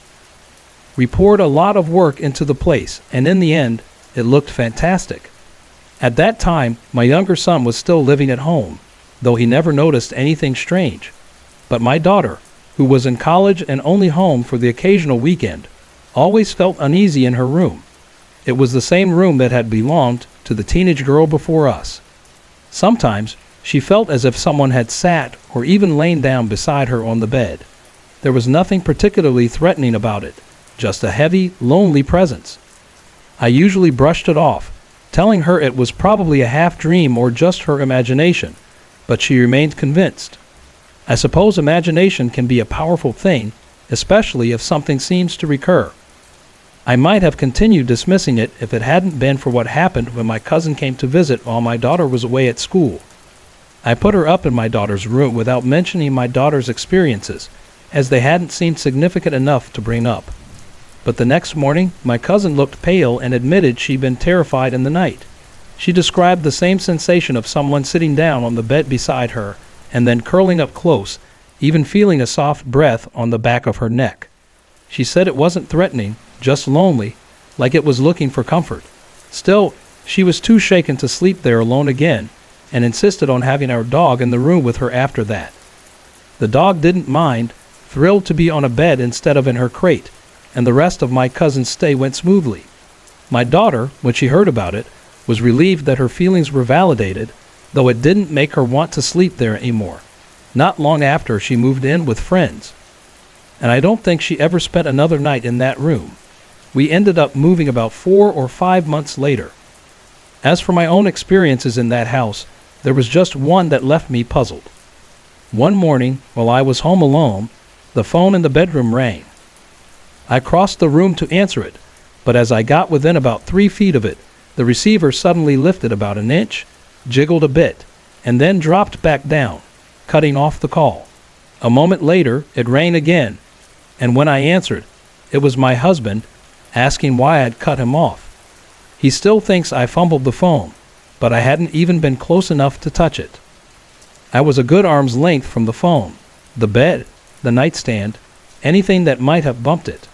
I saw the receiver lift, jiggle, and fall without anyone or anything physically touching it.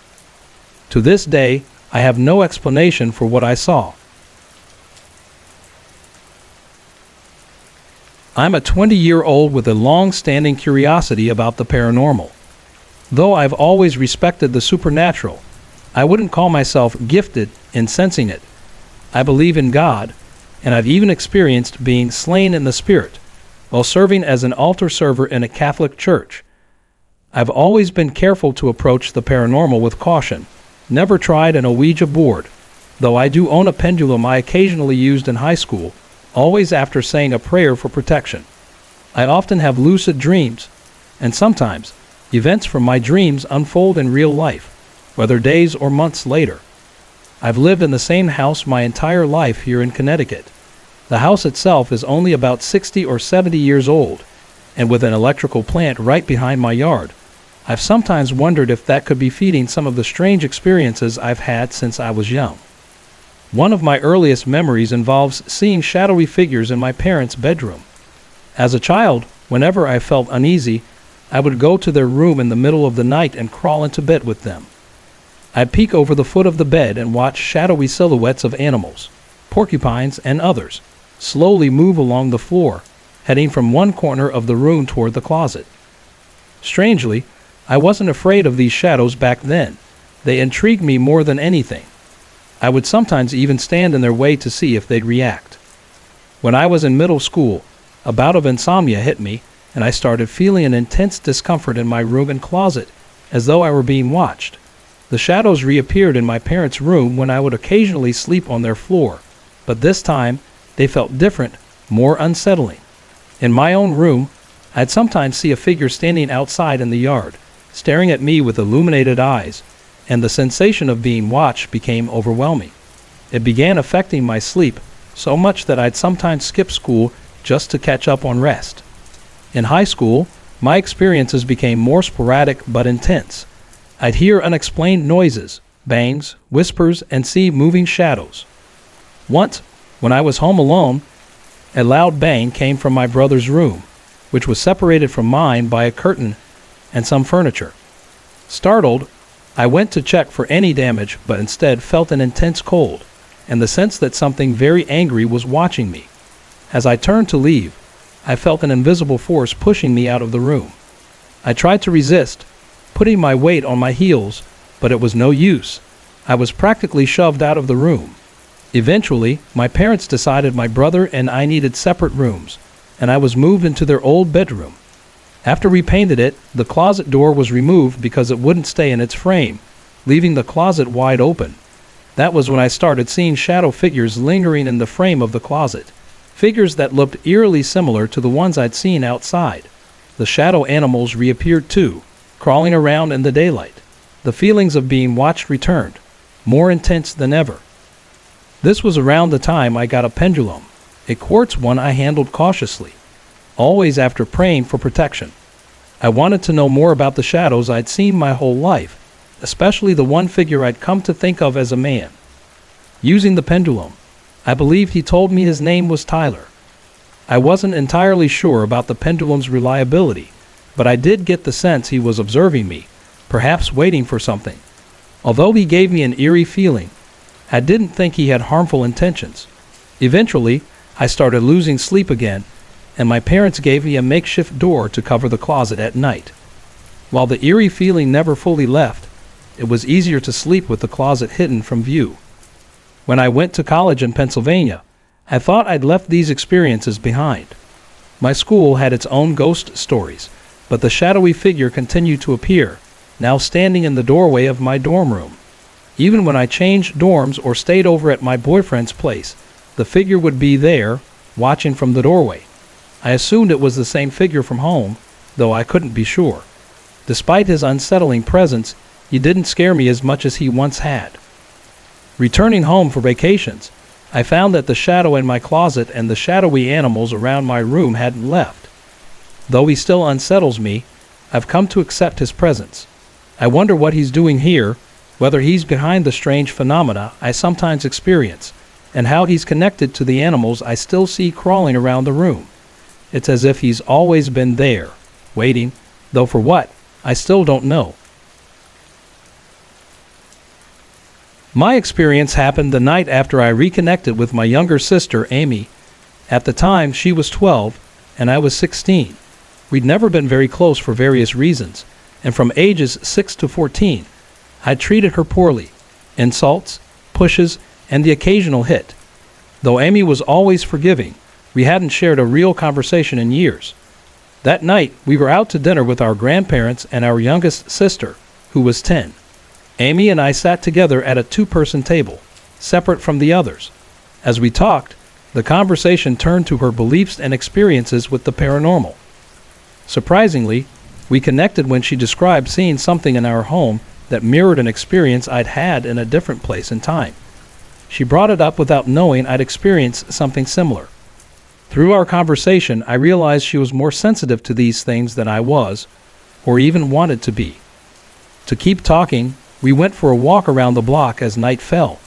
We were staying at our grandmother's house, so we knew we'd have plenty of time together. As we walked past a yard bordered by a crisp white plastic fence, we suddenly felt a strange, creeping fear. For a few steps, we pretended not to feel it, but then Amy broke the silence, admitting her discomfort. I confirmed I felt it too, and we sprinted the rest of the way home. Once we were back on the front porch, we continued the conversation. Amy told me she felt something bad swirling around us, like it was waiting for something. I brushed it off, unwilling to accept the fear. That night, Amy went to bed, but I stayed awake in the recliner in the living room, reading and watching videos on my laptop. The uneasy feeling lingered. Between 10 o'clock and midnight, I went to my room and put on my MP3 player. For the next 3 hours, I listened to The Dragon Factory by Jonathan Maybury. While the book's themes were unsettling, I wouldn't call it horror. When the audiobook ended, I tried to sleep, though I felt unexplainably afraid. I lay on my side, listening to odd sounds coming from the hallway. Everyday noises like a dog moving around or people shifting. But my grandmother didn't own a dog, and everyone else in the house was asleep. I prayed to Jesus for protection, hoping the fear would go away, but it didn't. As I lay there, a strange, immobilizing sensation spread through my body. It started in my chest and moved up to my neck and down through my stomach, stopping around my navel. It felt as if a heavy, tingling blanket was draped over me, pressing down evenly from head to toe. I tried kicking my legs, and the sensation vanished, but the fear remained. I prayed more. Then the sensation returned, stronger this time. It was a lightheaded, thick feeling spreading from the top of my head to my fingers and torso. I'm not entirely sure, but I think I struggled to draw a breath for a moment. Overcome with fear, I threw off the covers, and as soon as I moved, the sensation disappeared. I ran to Amy's room and spent the rest of the night sleeping beside her. Since that night, something curious has happened. Whenever I feel scared or alarmed, I experience the same tingling sensation in my chest, though without the heavy pressure. It's happened about 3 times since, usually when I've let myself dwell too much on frightening topics. It's led me to believe that the sensation may have been a physical response to fear or stress. But at the same time, I wonder if it could have been something more, especially given Amy's shared feeling of fear at the fence and the noises I heard afterward. I sometimes think we might have brought something back with us from that yard. Months later, I described the experience to someone interested in the paranormal, who suggested it might have been a banshee. But after reading about banshees, the description didn't seem to match. So I'm left wondering, was it an actual encounter? Something watching us? And why didn't God make it go away when I asked?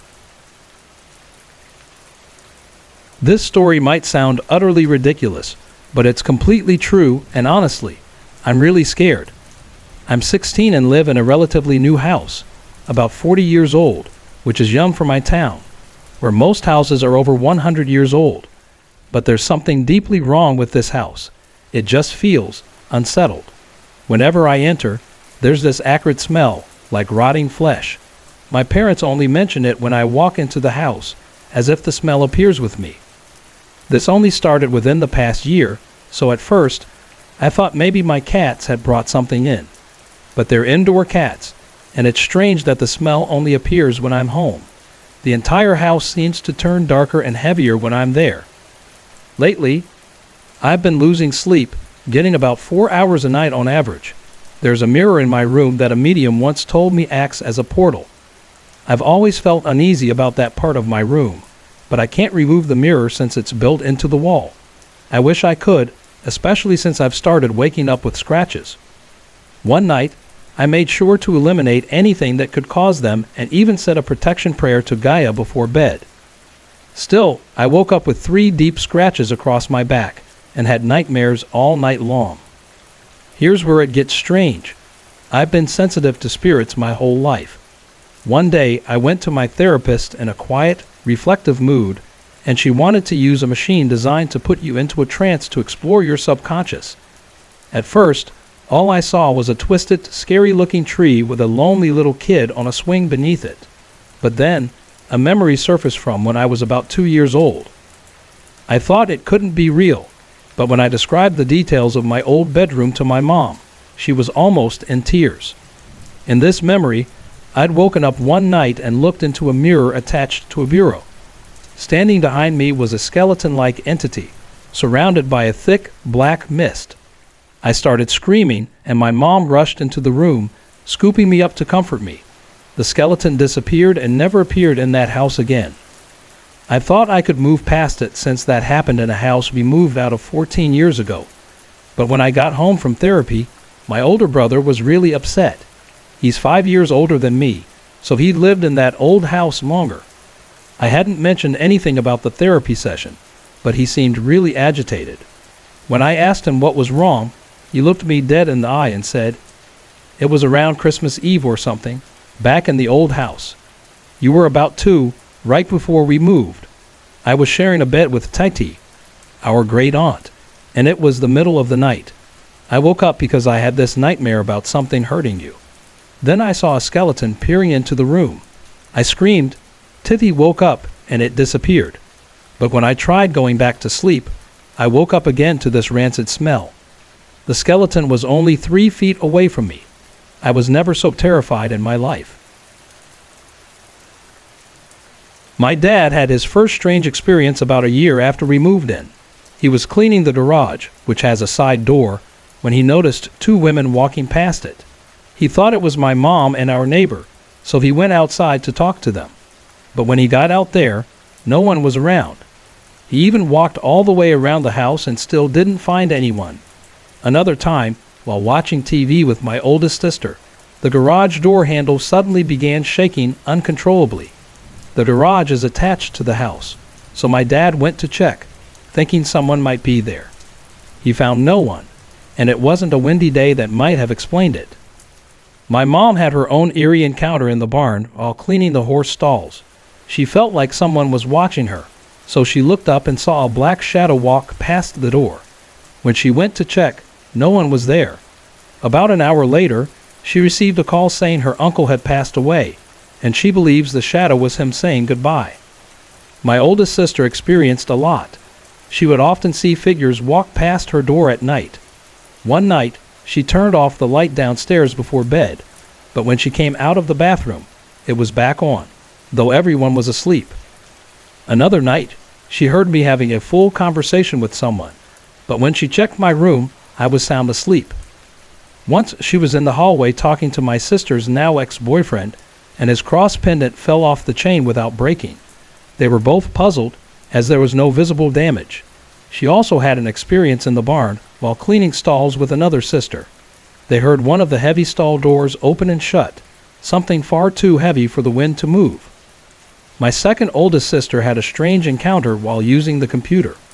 Out of the corner of her eye, she saw a small white ball dart across the living room floor.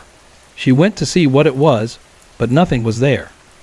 My youngest sister was watching a recording of Ghost Adventures when, without any warning, the show exited and switched to a live Catholic Mass. The remote was on her lap, untouched, and we couldn't explain why it switched on its own. My fiancé, who was staying over, had his own experiences. Once he was heading upstairs to bed and heard voices coming from downstairs, though no one was there. Another time, he was outside feeling sick. He'd had gastric bypass surgery a year prior and saw a man with a long beard sitting by the garage side door. He assumed it was one of my dad's friends and looked away briefly, but when he looked back, the man was gone without a trace. Now, to my own experiences. One day, I was home alone, sweeping for my mom, when I heard two girls giggling. I went to check but found no one. Another time, I woke up at night to use the bathroom and heard what sounded like a TV or loud conversation coming from downstairs. I checked my sister's and mom's rooms, but none of their TVs were on, and there was no one downstairs. At my fiance's house, I had a couple of strange encounters involving a cat that wasn't there. Once, I felt the sensation of a cat clawing on the blanket, but when I looked, there were no cats in sight. Another time, I heard a bell jingle next to me, even though my fiance's cat doesn't wear a bell, and the sound wasn't coming from outside. We couldn't explain it. Lastly, one experience my entire family has witnessed. We have a room upstairs that's split into two connected spaces. When any of us goes upstairs and glances into that room, we can sometimes see a man standing in the doorway to the second room. It was June of 2003, and my family was in turmoil following the tragic loss of my cousin during the 2001 World Trade Center attacks. Since then, my Uncle Jim had spiraled into alcoholism. Every night, he followed the same routine, returning home from his girlfriend's house, grabbing a six-pack of Bud Light from the fridge, downing it in about 15 minutes, and then heading out to the bar. He was deeply depressed and angry, and it worried me. One Wednesday evening, I went over to his house and found him surprisingly far gone, more drunk than usual, his breath heavy with the stench of beer and his teeth a bright yellow. Concerned, I told him that his drinking was excessive and that he should consider rehabilitation. Uncle Jim was always volatile, especially when intoxicated, and he didn't take kindly to the suggestion of rehab. The next thing I knew, he hit me with a chair and threw me out the front door, screaming in a rage I couldn't comprehend at the time. "What the hell do you know, huh?" he yelled before getting into his car and driving off. I felt powerless to stop him. Around 3:00 a.m., my grandmother woke me, urgently telling me we had to go to the hospital. Uncle Jim had been in a serious car accident, and by the time we arrived, he was pronounced dead. I was in shock, unsure of how to process it all. About 3 weeks later, I was painting a picture of my girlfriend, Cindy, for her birthday.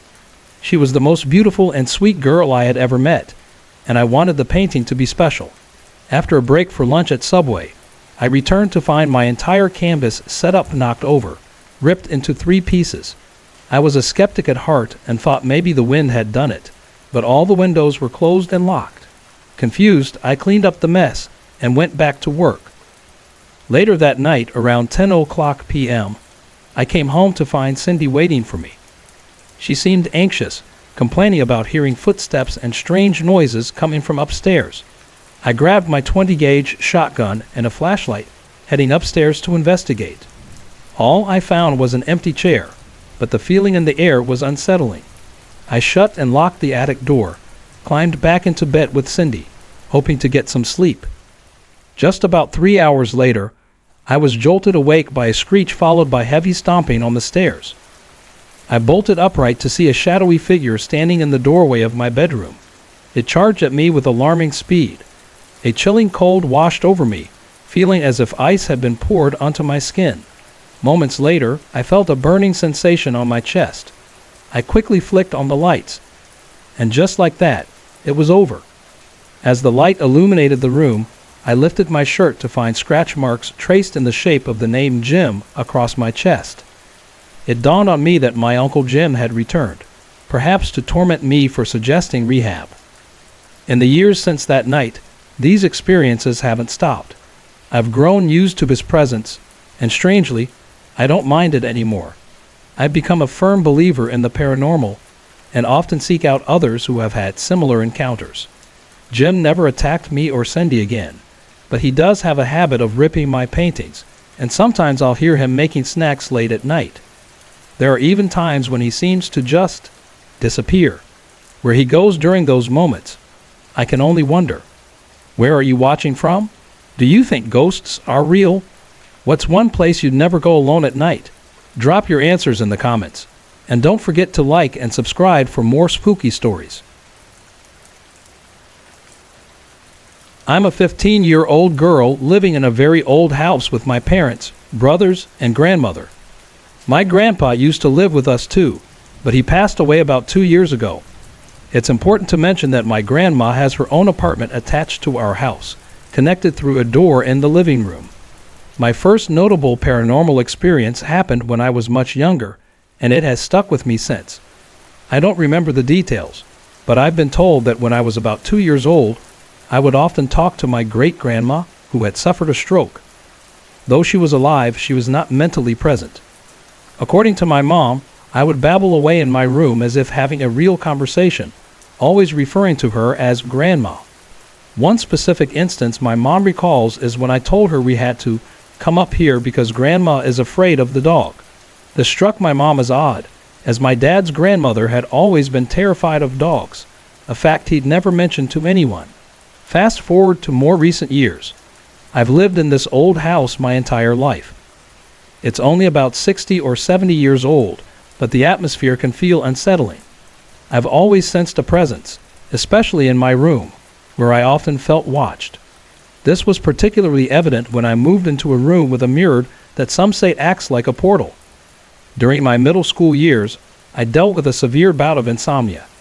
I would often feel uncomfortable in my own space, with shadows lurking in the corners and a sense of being watched.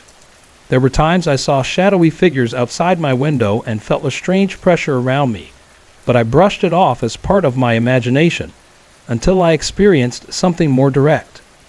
One night, I woke up to hear a faint scratching sound near my window, and when I looked outside, I saw nothing but a clear sky. My dog, who often slept with me, started barking furiously at the door leading to my grandma's apartment. He seemed anxious, as if sensing something I couldn't. It wasn't until a particularly strange series of events during Halloween weekend in 2013 that I really began to question what was happening around me. After a visit to a therapist where I described my experiences, I found myself flooded with memories, including one from when I was 2, where I'd seen a skeleton-like entity in a mirror. Back in the present, I spent a weekend house-sitting for family friends. On Halloween night, I went to bed around 10 p.m., but was awakened by strange sounds. Just as I was settling down again, I saw a translucent beagle appear on my bed, barking toward the hallway. It wasn't their dog. They didn't even have one.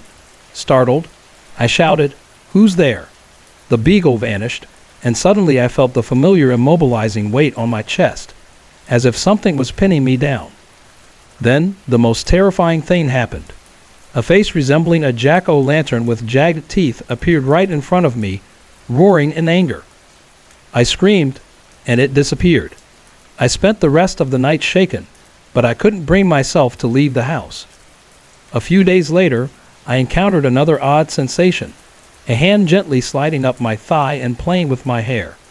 I couldn't move or open my eyes, but the touch felt oddly comforting.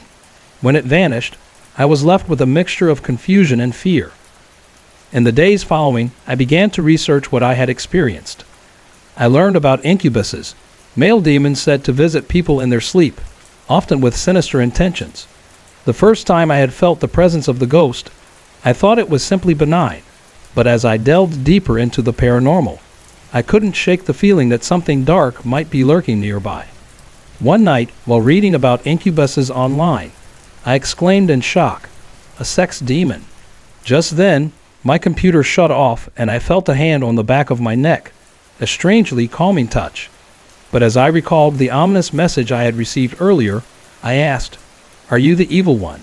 The feeling immediately shifted to one of anger and pressure, immobilizing me again until a loud bang on my bedroom door broke the spell. 4 days passed since that incident. I was anxious knowing that there were potentially 2 incubuses in my house, one claiming to be good and the other clearly malevolent. The comforting spirit had shown itself to me, but the good one seemed to keep the evil one at bay, at least for now. I sought answers, wanting to understand why they were drawn to me and what they wanted. Later, I spoke to someone who specialized in the paranormal. They told me I might be a doorway or a conduit for spirits, which was both intriguing and terrifying. They warned me to be cautious in the future. Not all spirits are benign, and I needed to protect myself. I've since remained on guard, trying to discern the intentions of the spirits around me while grappling with the unsettling reality of my experiences. My name is Greg, and I grew up in northern Connecticut. At 16, I want to share my story. Though it sounds utterly ridiculous, it's completely true, and I'm still trying to process it. Throughout high school, I was a devoted atheist.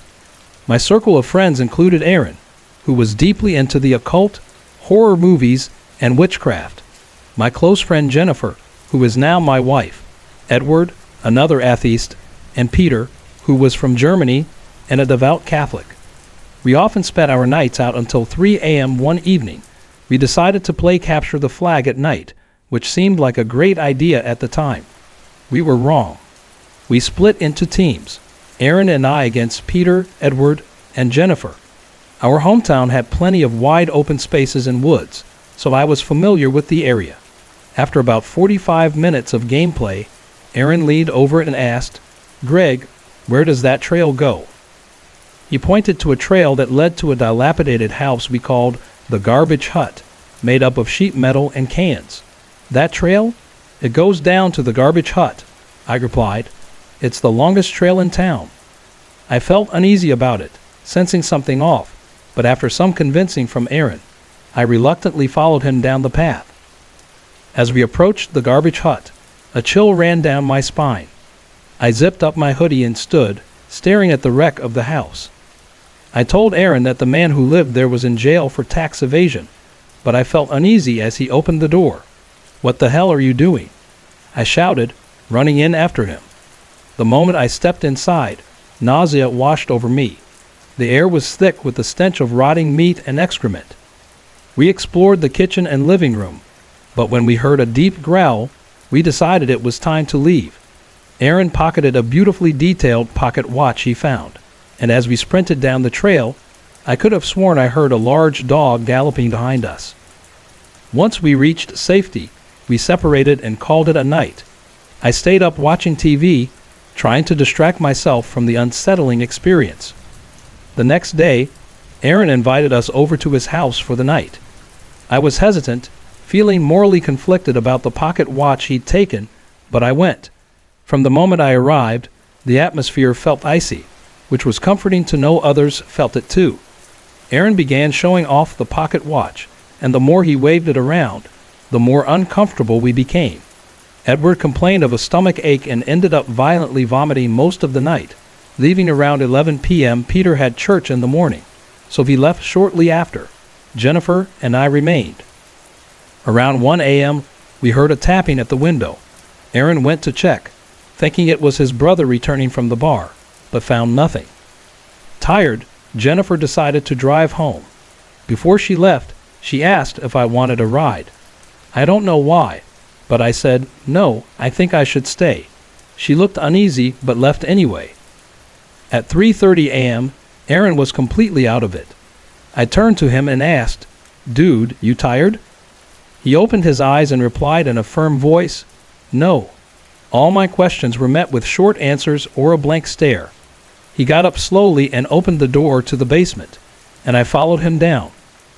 What I saw next is burned into my memory. Halfway down the stairs, Aaron turned around, and I asked, "Why did you take so long to grab the beers?" As I spoke, his pupils vanished, and he smiled. His tongue extended unnaturally long. Shadows danced at the bottom of the steps, and suddenly, I heard screaming and doors slamming.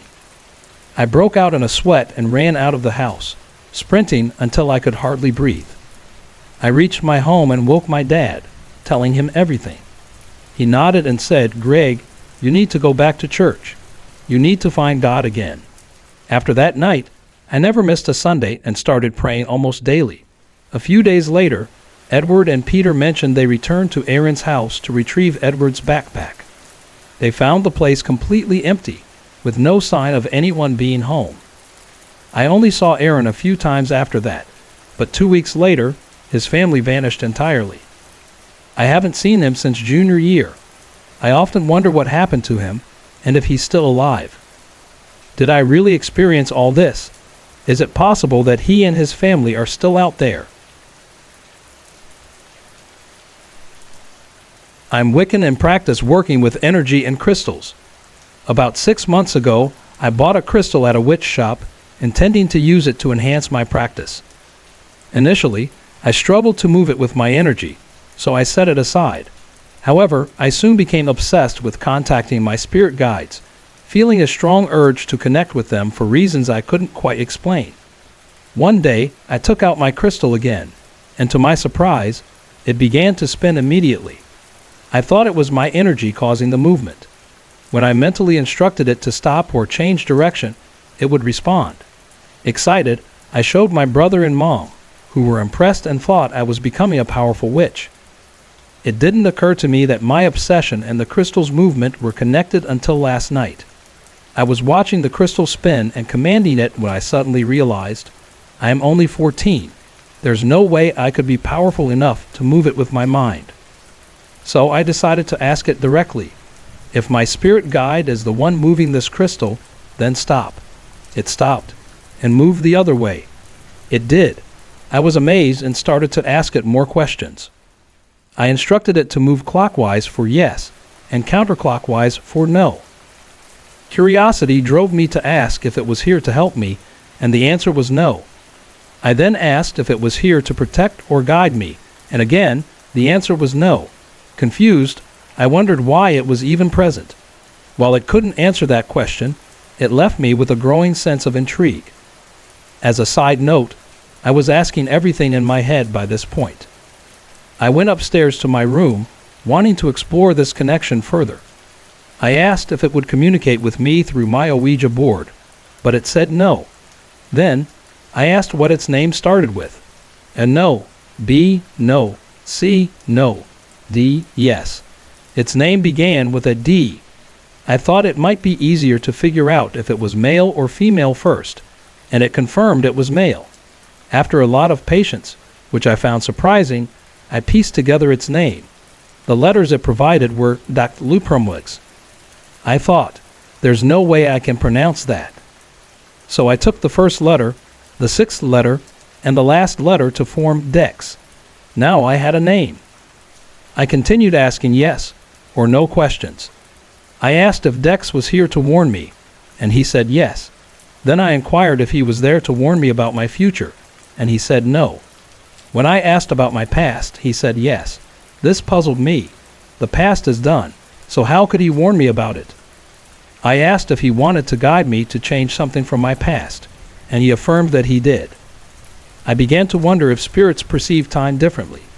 If time is meaningless to them, then perhaps my past encompasses my entire life, including events yet to unfold. I asked Dex if I could take a quick break, and he began spinning the crystal violently, replying with a loud no. That made me nervous. Something felt off. Suddenly, a huge bug flew at my face. I screamed, threw the crystal, jumped off the couch, and ran for the door. I paused at the threshold and looked back, only to be hit by a wave of dread in my stomach. I searched my room for hours, but couldn't find the crystal or the bug. It felt like something was preventing me from communicating with Dex, and I knew this wasn't just a coincidence. Now, I'm left wondering what to do. Without the crystal and knowing that Dex won't use a Ouija board, how can I reach out to him? He seemed to be here for a reason, and I have this overwhelming feeling that he has something important to tell me. The dread and anticipation weigh heavily on me.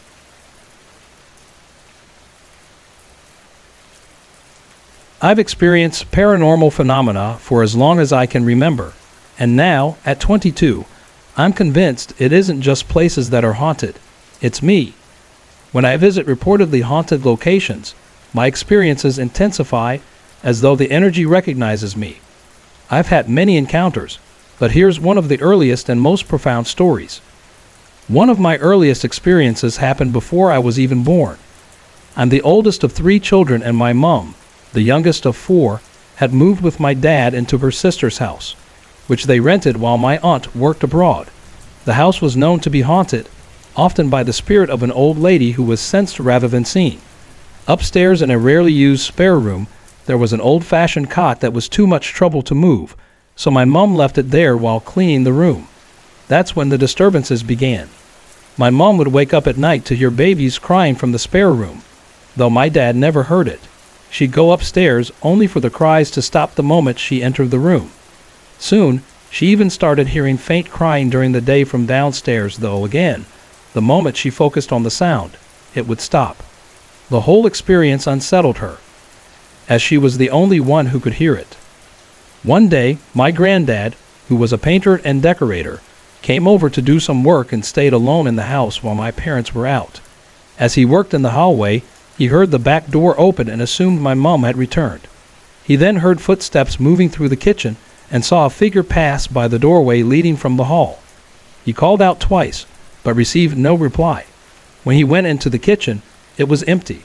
Shrugging it off, he put the kettle on, but then heard footsteps heading up the stairs and across the landing. Someone was upstairs, but no one could have passed him. Thinking it was an intruder, he grabbed a kitchen knife and dashed upstairs, only to find the house completely empty. He later told my mom, who wasn't surprised, and shared her experiences of the babies crying at night. My dad, a skeptic, thought they were both imagining things, until later that night. When my mom woke him once again claiming to hear babies crying, he decided to investigate. He went to the spare room, opened the door, and turned on the light, only to find the cot moving gently, as though someone had just been rocking it. Needless to say, he screamed and bolted back to bed, though he tells a much braver version of the story now. After that night, the crying stopped, and the house seemed to settle down. My mom claims she never felt threatened by the sounds, even when they were at their peak. 9 months later, though, the real crying started, when I was born. My mom believes the strange events were some kind of premonition, a spiritual sense of what was to come. And yes, I ended up sleeping in the same haunted cot. My parents moved the cot into their bedroom. While my mom suffered postnatal depression, she kept a close watch on me, hardly letting me out of her sight. Fortunately, there were no reports of the cot rocking on its own again, and the baby cries stopped, except for mine. However, other disturbances began. We had a prism paperweight on the mantel that would end up on the floor every morning, as if someone was casually knocking it over. Cards set on tables for birthdays or holidays would be swiped off, as though someone had run their hand across them. The hallway became the center of the activity, and no matter how warm the day, it was always icy cold there. Whenever the hall froze over, something was bound to happen.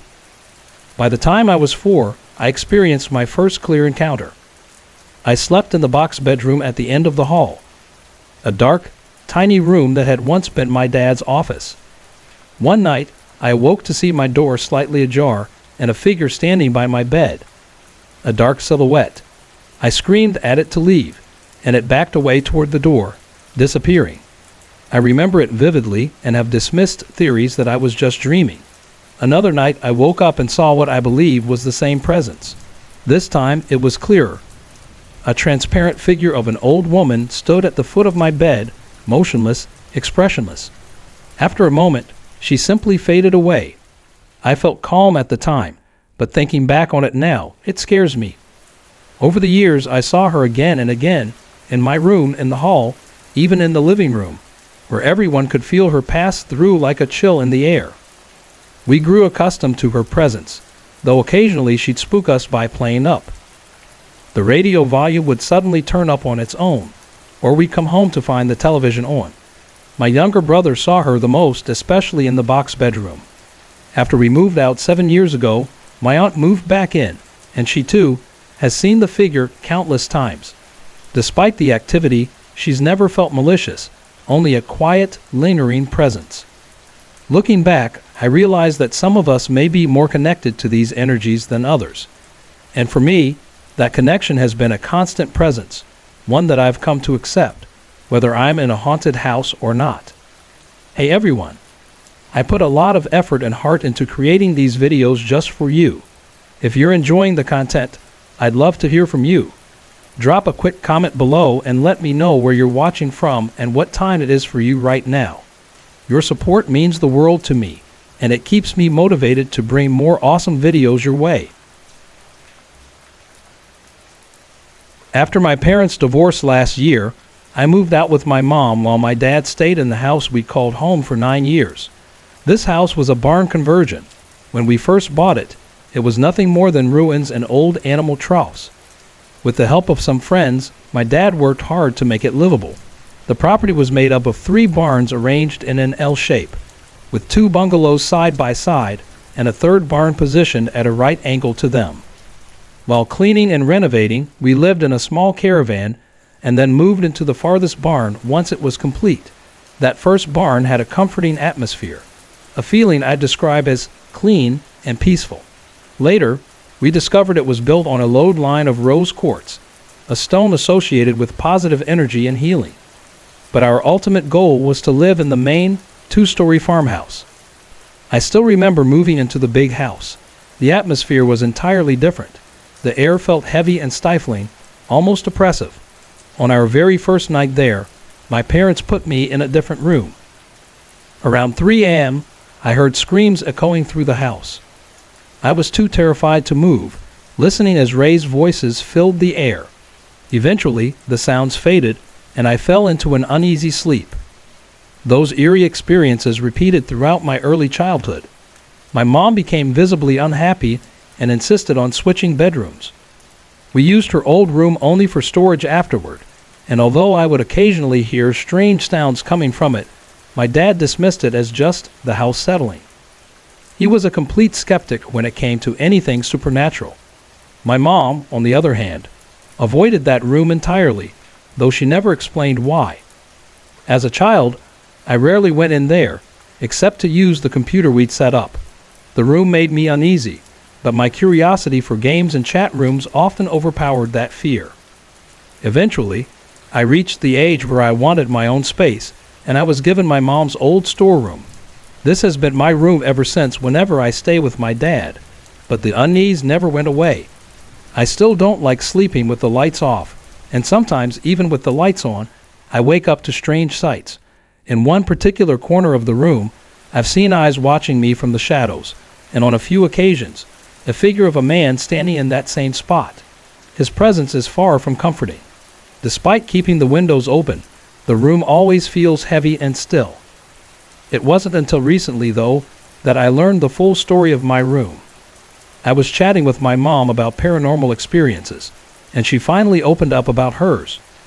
On that very first night, when I had heard the screams, my mom had woken up to see a man hanging from the ceiling beam in her room.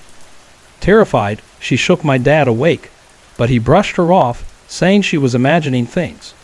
The man wasn't moving, yet she swore she could see his eyes scanning the room until they settled on her.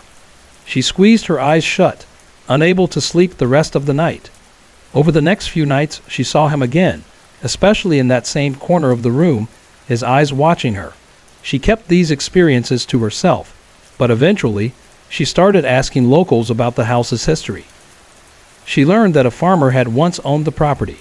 He'd been involved in some questionable dealings, which had eventually led to financial ruin. Devastated, he committed suicide, right in what is now my bedroom. We never talked about the room's haunted history, but my mom's friend, a devout Christian, once put her arm around her and said, "Don't worry, I'm praying for you." My mom was unsure why, but soon after, she was diagnosed with cancer. She came to believe that the dark energy in the house might have contributed to her illness, that there was something malevolent in that room. She also admitted she had always feared for my sister and me, sensing that the presence was a threat. I've tried a few cleansing rituals I found online, burning sage, firmly asking the spirit to leave, but nothing seems to work. I'm at a loss and could really use some advice. I'm hesitant to involve a priest, as my dad, still skeptical, would likely think I've gone mad.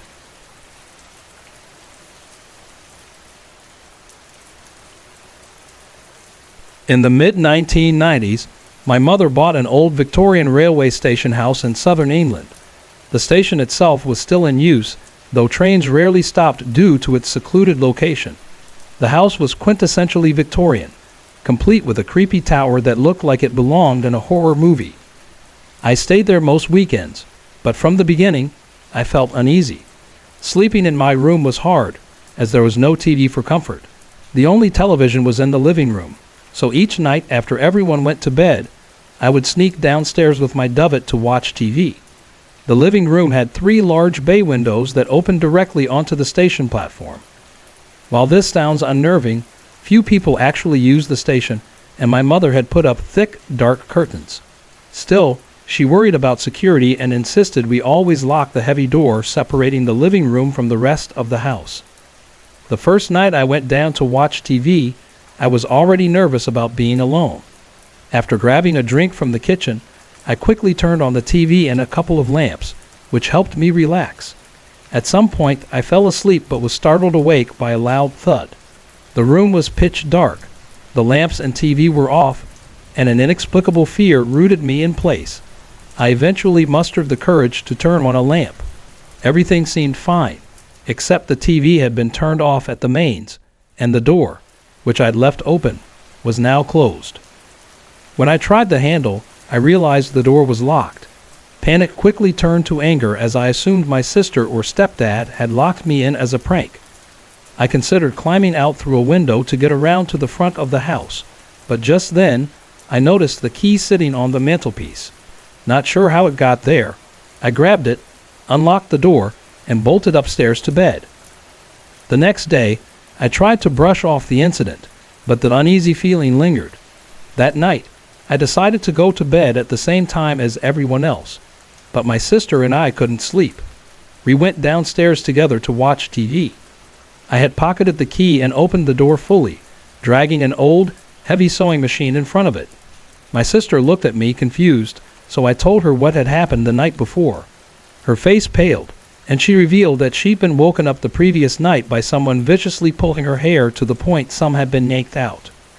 We tried to focus on the TV and relax, but soon my sister got sleepy and went back upstairs, leaving me alone. I later awoke in darkness. The TV and lamps were off, and once again, the door was closed. Fear gripped me as I reached for the key still in my pocket. There was no way my sister could have moved the sewing machine. It was far too heavy, and moving it would have made a lot of noise. Heart pounding, I approached the door, unlocked it, and stepped into the hall. As I glanced toward the kitchen, an intense, heavy growl filled the room. I was too scared to look and quickly made my way upstairs. On the way, I noticed the sewing machine had been moved to the middle of the hall. But I ignored it and went to bed, staying awake until sunrise. After that, I avoided going downstairs alone at night. I even started sneaking brandy to help me sleep while begging my mom for a TV in my room. Not long after, my mother told me that one morning she tried to open the living room door, but it wouldn't budge. My stepdad had to help her, and when they finally managed to open it, they found the sewing machine blocking the door. A few years passed, with only minor disturbances, like finding my curtains open every morning, even though I closed them each night. Then my mother decided to redecorate the tower room to use as a guest room. The tower, which I mentioned earlier, was separated from the rest of the house by a small staircase leading to a split landing. One set of stairs went to the bedrooms, while the other led down to a room beneath the tower, which also housed the bathroom. No one liked the tower area. It had an oppressive atmosphere, and I was so uneasy there that I'd only use the bathroom with the door open. As we stripped the wallpaper from the room below the tower, we uncovered old, faint pencil markings, drawings of faces, some grotesque and others beautiful, but all strange. When we removed the carpet, we found deep grooves in the floorboards. We replaced some of the most damaged boards and discovered an old scroll tied with ribbon underneath. My stepdad tried to retrieve it with coal tongs, but it disintegrated in his grasp, leaving its contents a mystery.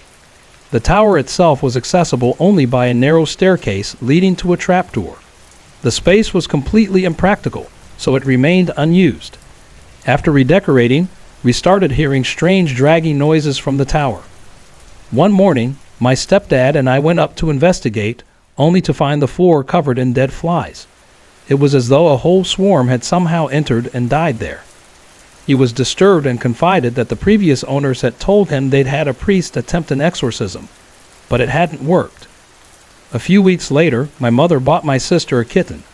Playful and curious, it would often dash through the house but would sometimes linger uneasily in the tower area. One night I got up to use the toilet, and as I passed the doorway to the tower room, I saw the kitten crouched there, as if frozen. I called to him, but he seemed paralyzed, held in an unnatural position as if by some unseen force. I scooped him up, but he remained tense and terrified, eventually wetting himself in my arms. His fur was on end, and he dug his claws into me, trembling with fear. When I checked him over, I found his tail and 4 of his front teeth had been broken. After that, he refused to come inside, and my mom had to rehome him. This was the turning point. My mother and stepdad took things more seriously, but the activity only escalated. My mother asked us not to visit for a while, saying things were getting out of hand. Family members who stayed in the converted tower room reported being attacked, and my stepdad saw something in their bedroom that terrified him into silence. Even my mother, typically skeptical, began experiencing things. One evening, she was in the bath in the tower bathroom when a power cut plunged the house into darkness. She got out, wrapped in a towel, to check the fuse. As she entered the tower room, she heard a heavy thud from above, as if something had dropped from the trapdoor. Panicking, she tried to leave, but she couldn't find her way in the dark. The room's layout felt completely different. Eventually, she stumbled out, and shortly after, we all decided to move. On our last night, we were all on edge. My sister and I each had TVs in our rooms by then, so we went to bed with them on and kept our doors open. Soon my sister screamed. Sparks were shooting from the back of her TV. We quickly turned it off, and she came to sleep in my room. Moments later, the same thing happened to my TV, and it finally blew out completely. We stayed up until sunrise, and when morning came, we moved with no regrets, all of us relieved to leave that place behind. Sorry to interrupt. If you're enjoying the story, let me know in the comments and tell me where you're watching from. Don't forget to like and subscribe for more.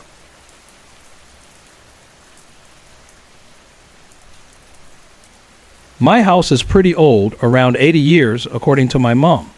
My Grams believes in the paranormal, but the rest of my family is skeptical, so we rarely discuss it.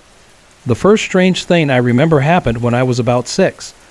I had chicken pox and couldn't sleep because of the itchiness, so my mom let me stay up late. It was around midnight, and I was watching Jurassic Park alone, though my mom was in the next room if I needed her.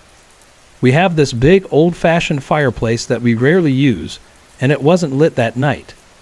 During a funny part of the movie, I giggled, and then I heard a laugh, quiet but gruff, like a man's. I turned to the fireplace and saw a man's head there just for a second before it disappeared. Strangely, I wasn't scared. I just went back to watching the film. Nothing really strange happened for the next few years, aside from a few shadows that I mostly attributed to other things. But when I was 10, my friends and I decided to play Bloody Mary. We made the bathroom dark, filled the sink with water, and said Bloody Mary 3 times. The mirror fogged over, and suddenly, the room felt icy, and I couldn't move. My friends had run out, and after a few seconds, one of them switched on the light and asked why I hadn't left when it got cold. I told her I couldn't move. We never spoke about it again. Fast forward a few more uneventful years, and then the more unsettling stuff started happening. I was 13 when we had our hall redecorated. It runs the length of our bungalow, and all the rooms except the kitchen and mine are off it. We replaced the thick carpet with wood flooring, and then strange things began. In the early evening, when we'd all be in the lounge or dining room, we'd hear sounds like something being pushed through the letterbox. Then footsteps would echo down the hall, followed by a loud bang. Sometimes, we'd find the trapdoor to the attic open and swinging, even though it's held by a heavy lock that shouldn't allow it to move like that. The most unsettling moments were when it sounded like the front door opened, followed by footsteps. Our front door is old, heavy, and very stiff. It makes a loud noise when it opens. This usually happened just before sunset. My dad, who's on my Gram's side, thought it could be spirits, but my mom and sister insisted there had to be logical explanations. More recently, I had a particularly strange experience with my sister. We were watching a comedy in my room, the lights on bright, neither of us remotely scared. Out of nowhere, my shoe flew across the room and hit the radiator, barely missing me. We both screamed and ran out of the room to tell our parents, but they didn't believe us. Even now, I'm sure it happened because my sister, who's the most skeptical person I know, saw it too. She doesn't like to talk about it now, but at the time, she admitted seeing the shoe fly, though she still thinks there must be a logical explanation. My room has an odd energy.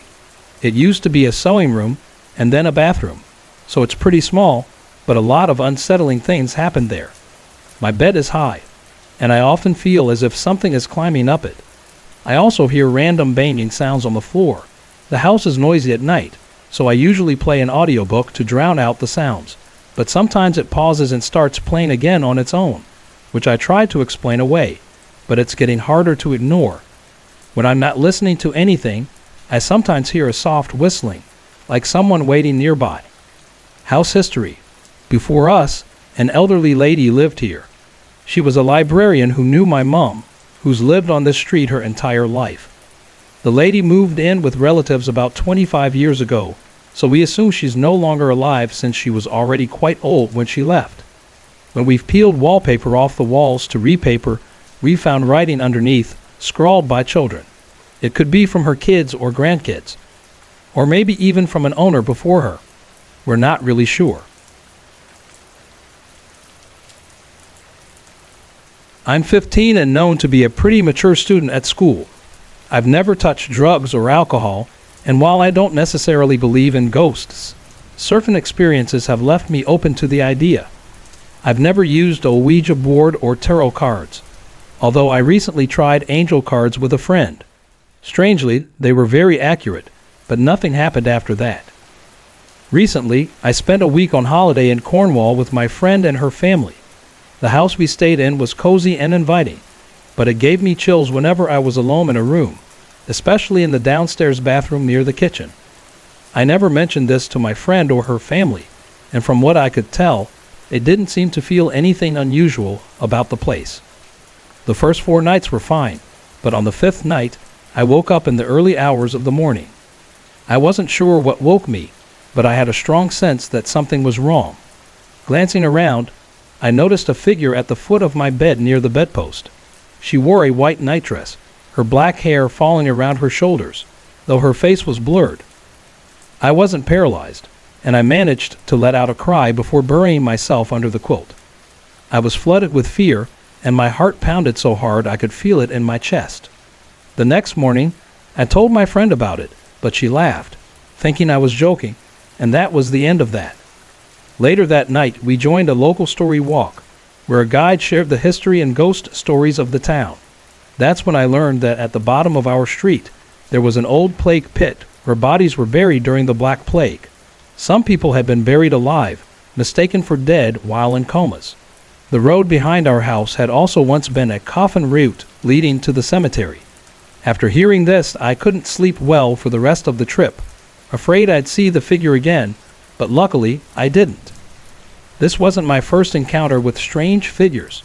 My parents built our old house before I was born, so I know of no tragic history there, though they did find evidence of early settlers nearby, including old house foundations. One experience stands out from when I was very young. I was sitting at my desk, practicing my times tables, when I heard someone call my name. It was a feminine voice, but it didn't sound like my mother or brother. I went to the kitchen to ask my dad if anyone had called me, and he said no. Another night, I woke up to see a woman in a white nightdress standing beside my bed. She had brown hair this time, but her face was indistinct. I don't remember exactly when this happened, but at another point, I woke to see a figure on the opposite bed. It looked like a man, maybe a farmer, wearing brown trousers, a cream shirt, and suspenders. He also wore a cap, and although his face was blurred, I knew he was staring straight ahead, not at me. These incidents happened in my old house, but due to certain circumstances, we had to build a new one down the street, next to my grandmother's place. Oddly, everything that happened in the old house started happening in the new one too. 2 months ago, I saw the same farmer again, only this time he was kneeling beside my couch with his head resting on his arms, as if he was praying. Our new house, like the old one, was built on what used to be part of my grandfather's farm. While we were waiting for it to be completed, we lived with my grandmother for a year. Nothing happened during that time, but as soon as we moved, the strange experiences returned. Even on vacations, I've sometimes heard animal cries that no one else seems to hear, and I've seen shadowy figures in the dark, though they weren't the same farmer or woman.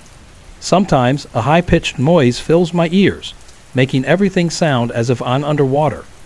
At home or abroad, there are moments when tears fall down my face for no reason, and with them comes an overwhelming sadness, as though I've lost someone dear.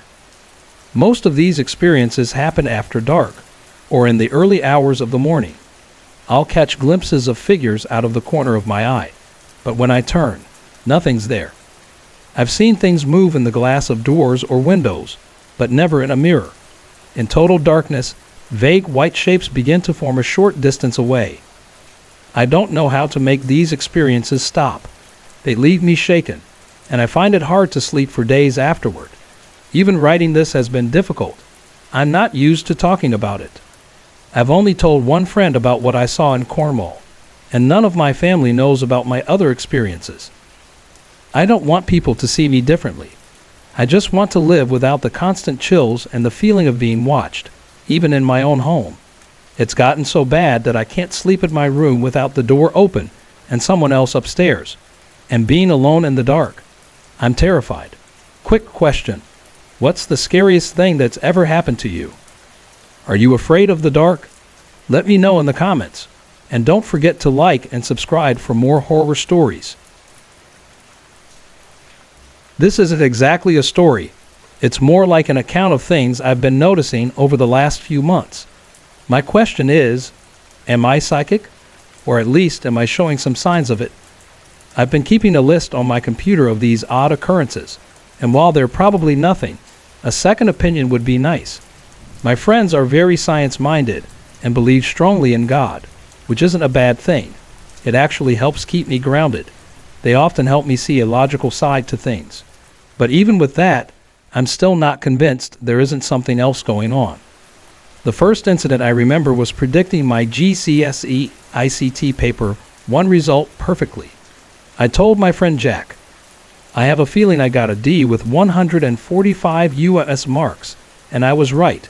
Then there's the deja vu, which I experience constantly. I'll get a strong sense that I've been somewhere before and sometimes even remember enough details to guide my friends through places we've supposedly never visited.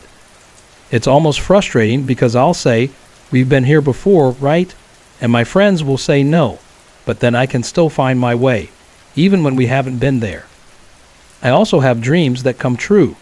For instance, I dreamed that my cousin's hamster would start an argument, and it did. I dreamed that my friend Fern would storm off after going nuts at us in the field, and everything happened exactly as I dreamed, right down to her waving as she left.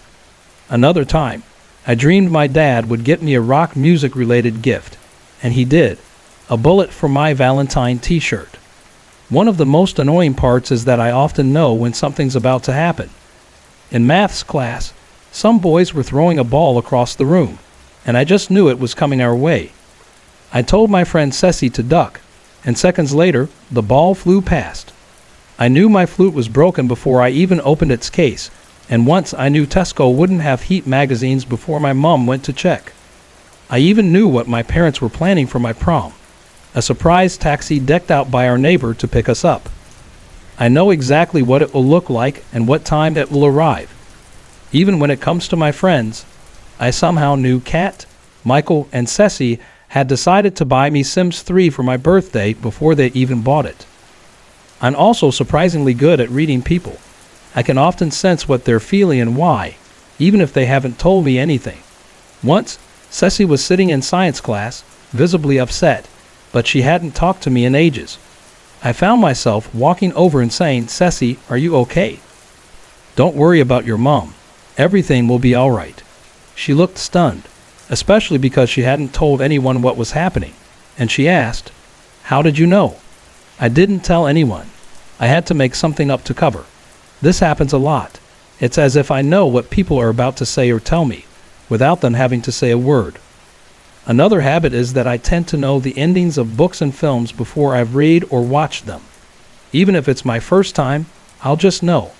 I even seem to know what homework assignments we'll be getting, what we'll be learning, and the exact way the teacher will present it. And it doesn't stop there. When I think about someone, they'll suddenly appear online or text me. If I think about rain, it starts to rain. It's reached a point where I even dream about the specific questions I'll get in exams.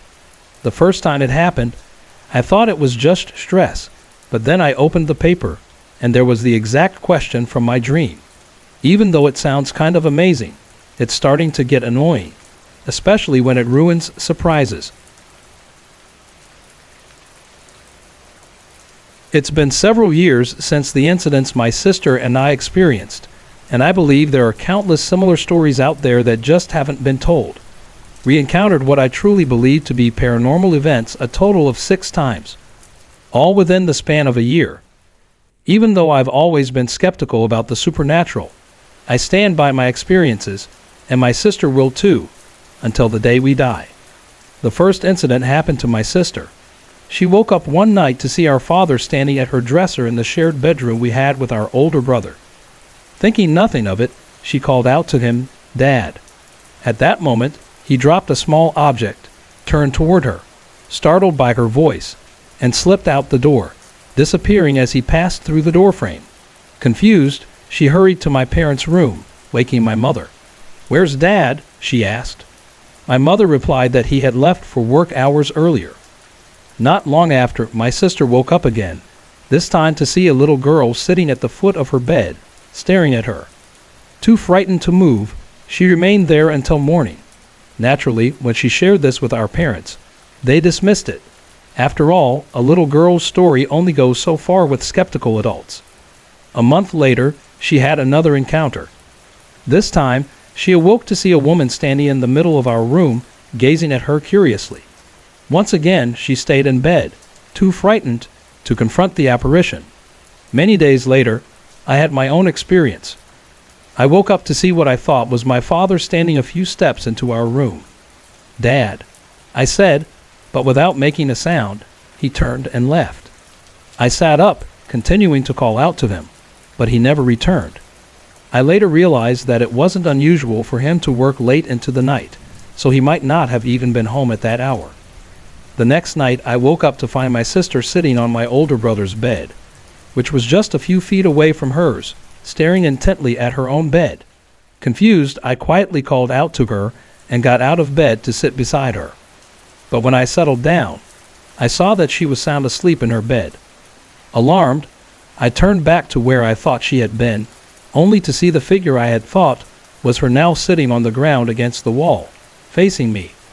Terrified, I went back to my bed, grappling with what I had just witnessed. The following night, my sister again reported seeing a little girl sitting in a chair next to her keyboard, just a few feet away from her bed. After that, my mom moved the keyboard out of our room, and we didn't have any more experiences in that house, at least not until one early summer morning. My mother was resting on the couch when the TV suddenly turned on. Confused and not in the mood for television, she got up to turn it off. As soon as she switched off the TV, the fan she had pointed to also shut down. She walked over to the fan and turned it back on, only for the TV to spring back to life again. Spooked by the unusual occurrences, she checked on her sleeping children before heading back to sleep. My sister believes that the spirits we saw had no connection to our family and were dressed in old-fashioned clothes. The little girl and the woman were distinct in her memory. On the other hand, I initially thought both the man and the little girl resembled family members. These experiences left a profound mark on us, raising questions about the nature of what we encountered and how it might connect to the past of our home. When my mother was around 10 years old, She began experiencing an unsettling sense of being watched in the house where she lived with her parents and 9 older siblings. She was the youngest of the family, but no one else ever sensed anything unusual. Yet, as the days passed, she often found herself alone in the house, especially with her mother busy in the large garden she loved so much. That's when things became stranger. Footsteps could be heard pacing up and down the stairs, and loud bangs echoed through the empty rooms. Though unnerving, she convinced herself that it was nothing harmful and tried to ignore it. Curious, my mother eventually researched the history of the house. Built between the world wars, it had had only one previous owner, a woman who had passed away within its walls. Later, my grandmother's first husband had also died in the same house. Despite this, my mother believed neither of these spirits were malevolent, which eased her worry, though the strange disturbances became an almost daily occurrence. As she grew older, the sounds became part of her daily life, something she had learned to brush off. But one night when she was 16, my grandmother left her alone to attend a friend's birthday party. With her older siblings moved out and her father working night shifts, she was used to being alone. Settling into the living room, she soon felt the same familiar sensation of being watched. Moments later, she heard footsteps on the stairs. Attempting to brush it off, she asked aloud, "Is anyone there?" Just as the words left her mouth, the large living room window flew open, and an unexpected gust of wind snuffed out the fire, leaving her stunned in the quiet. When she told her mother later, she dismissed it as the stormy weather. 3 years later, when my mother was pregnant with me, she was preparing to move in with my father, but was still staying with her parents. She needed to run to the library before it closed and rushed upstairs to grab her library card. As she turned to leave her room, she absent-mindedly pushed a solid, black hooded figure out of her way. It wasn't until she was on her way back from the library that she realized what she had done. Returning to her room, she found nothing, only the eerie quietness left behind. Shortly after I was born, my grandmother suffered a heart attack on Christmas Day and passed away the following February. To support my grandfather, we moved back into the house, and soon after, the mysterious knocks and footsteps resumed. At first, my mother was the only one to hear them, but as I grew older, I started to hear them too. It was a small relief to my mother to have someone else confirm what she'd been experiencing.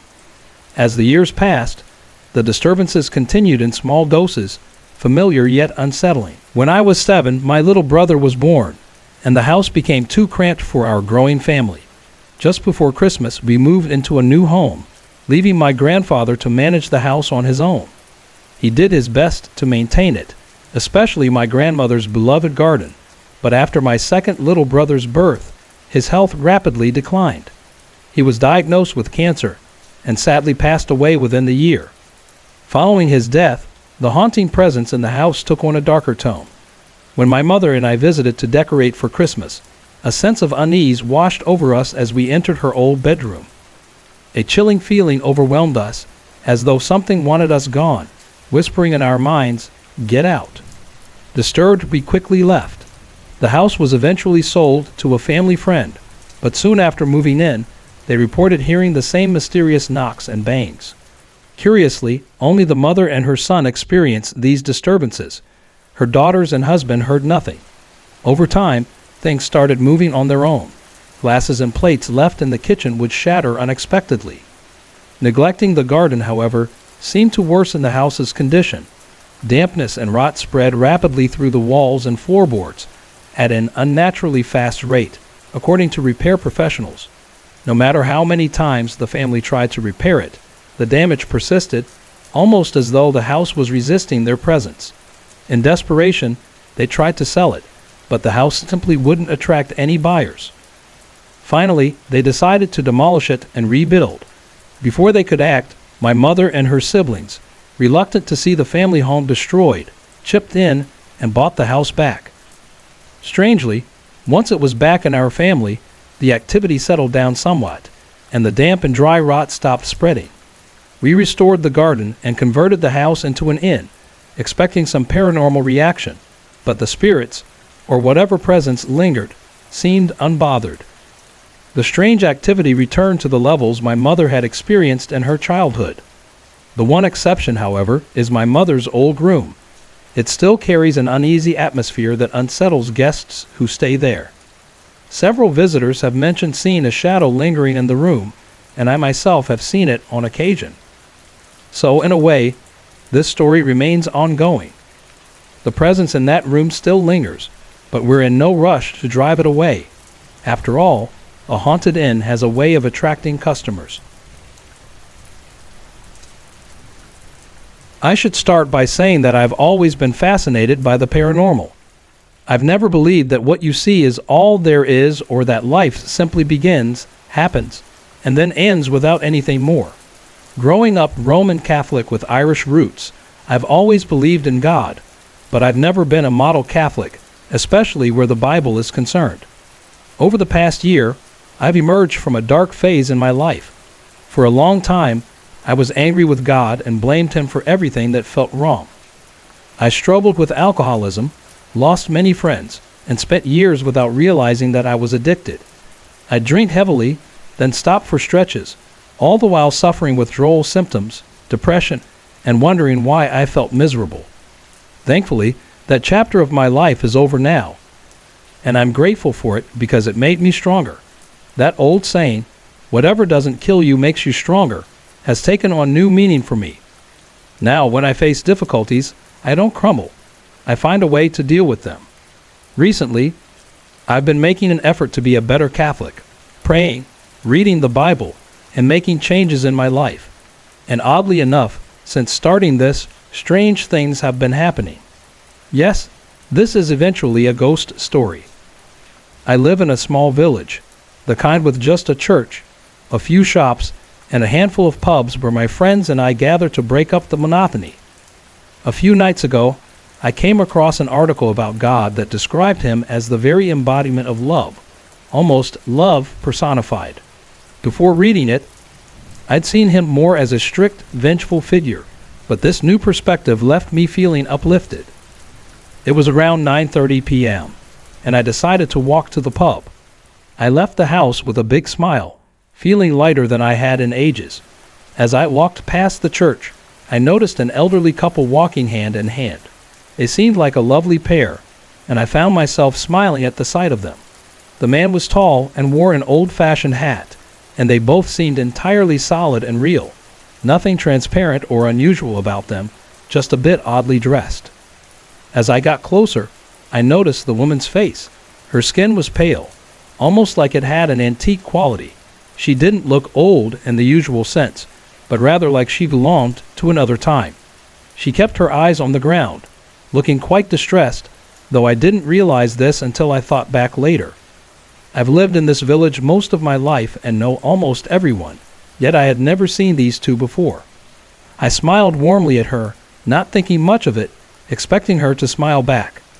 But as we passed, she lifted her gaze and looked straight into my eyes.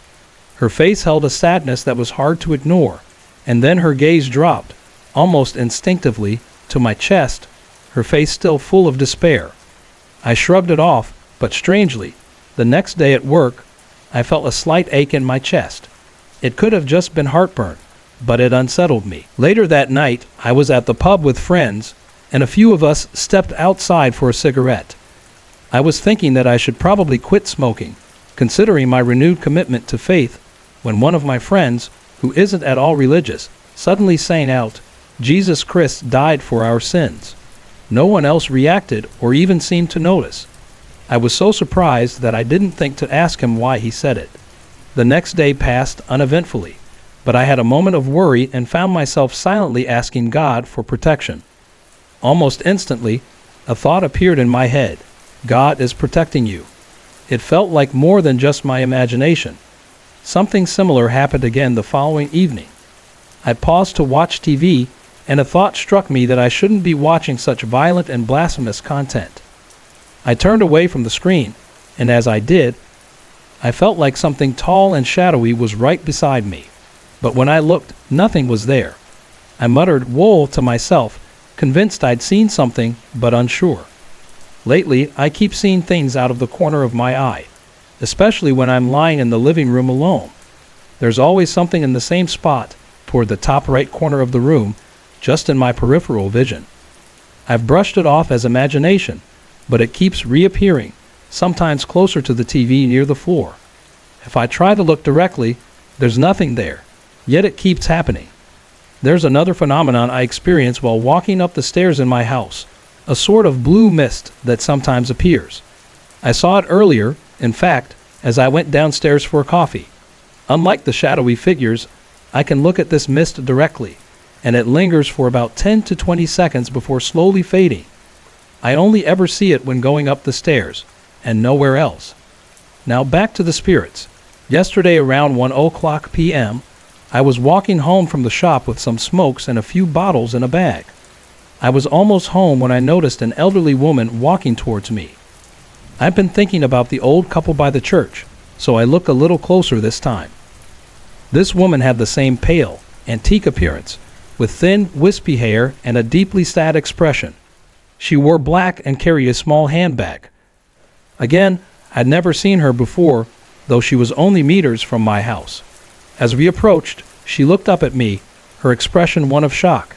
Startled, I quickly looked down but felt her gaze on me again, a look of sorrow that sent a chill down my spine.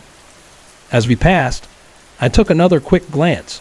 She seemed so frail, and her skin was pale as paper. I half expected her to look at my chest, like the woman near the church, but instead, she looked down at the bag in my hand, seeming sadder than ever. When I looked back, she was still there, walking away in broad daylight, head down and still visible. Is this normal for seeing spirits?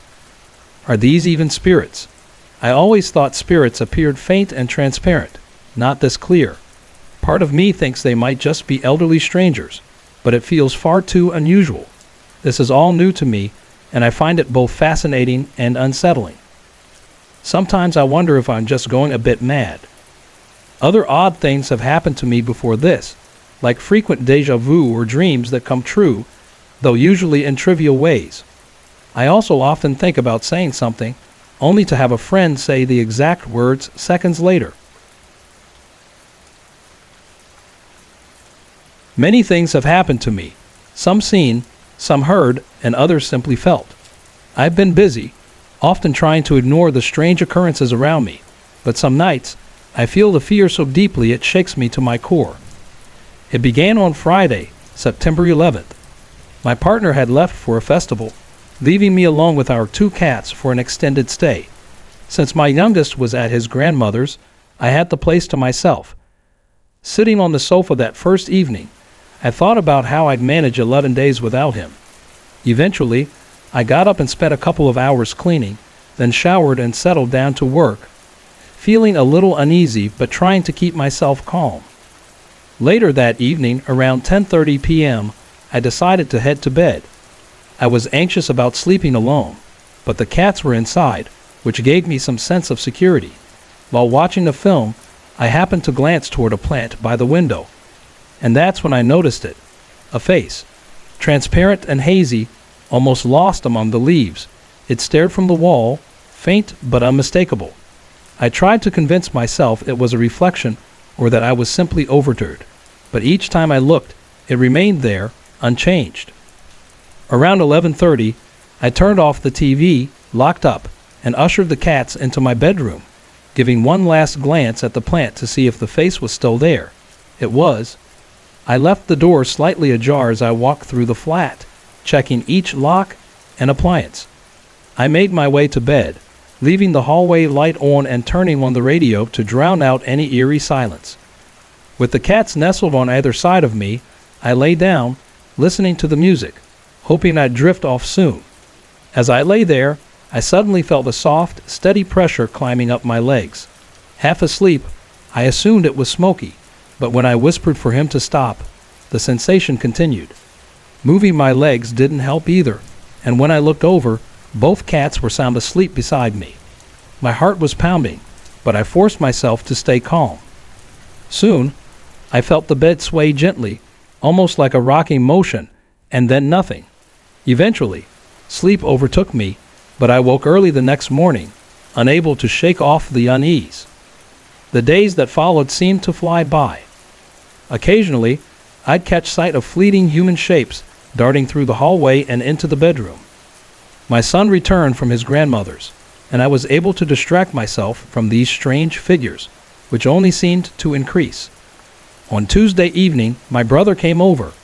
I stayed with him until he got up to leave around 10:30 p.m., reminding him to wake me so I could lock up.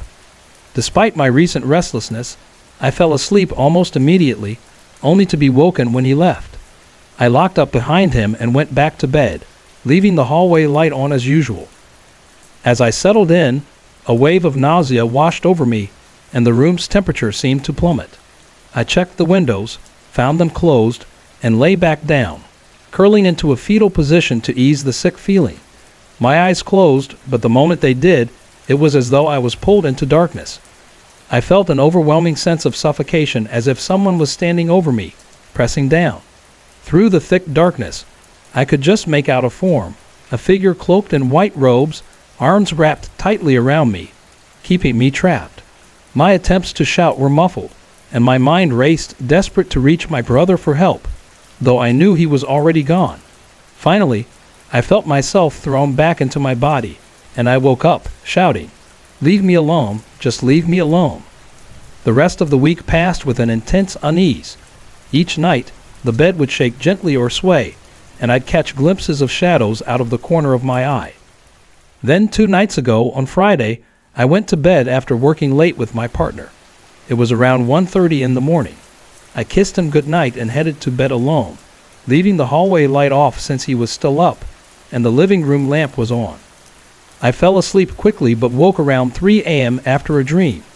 Feeling safe with the distant hum of the TV, I closed my eyes and tried to drift back to sleep. Lying on my stomach, I felt that same pressure slowly creeping up my legs again. Trying to shake it off, I shifted, but the weight continued moving, pressing up to my hips. My pulse quickened, and finally, I couldn't help but cry out, "Leave me alone. Leave me alone." I sat up, looking around.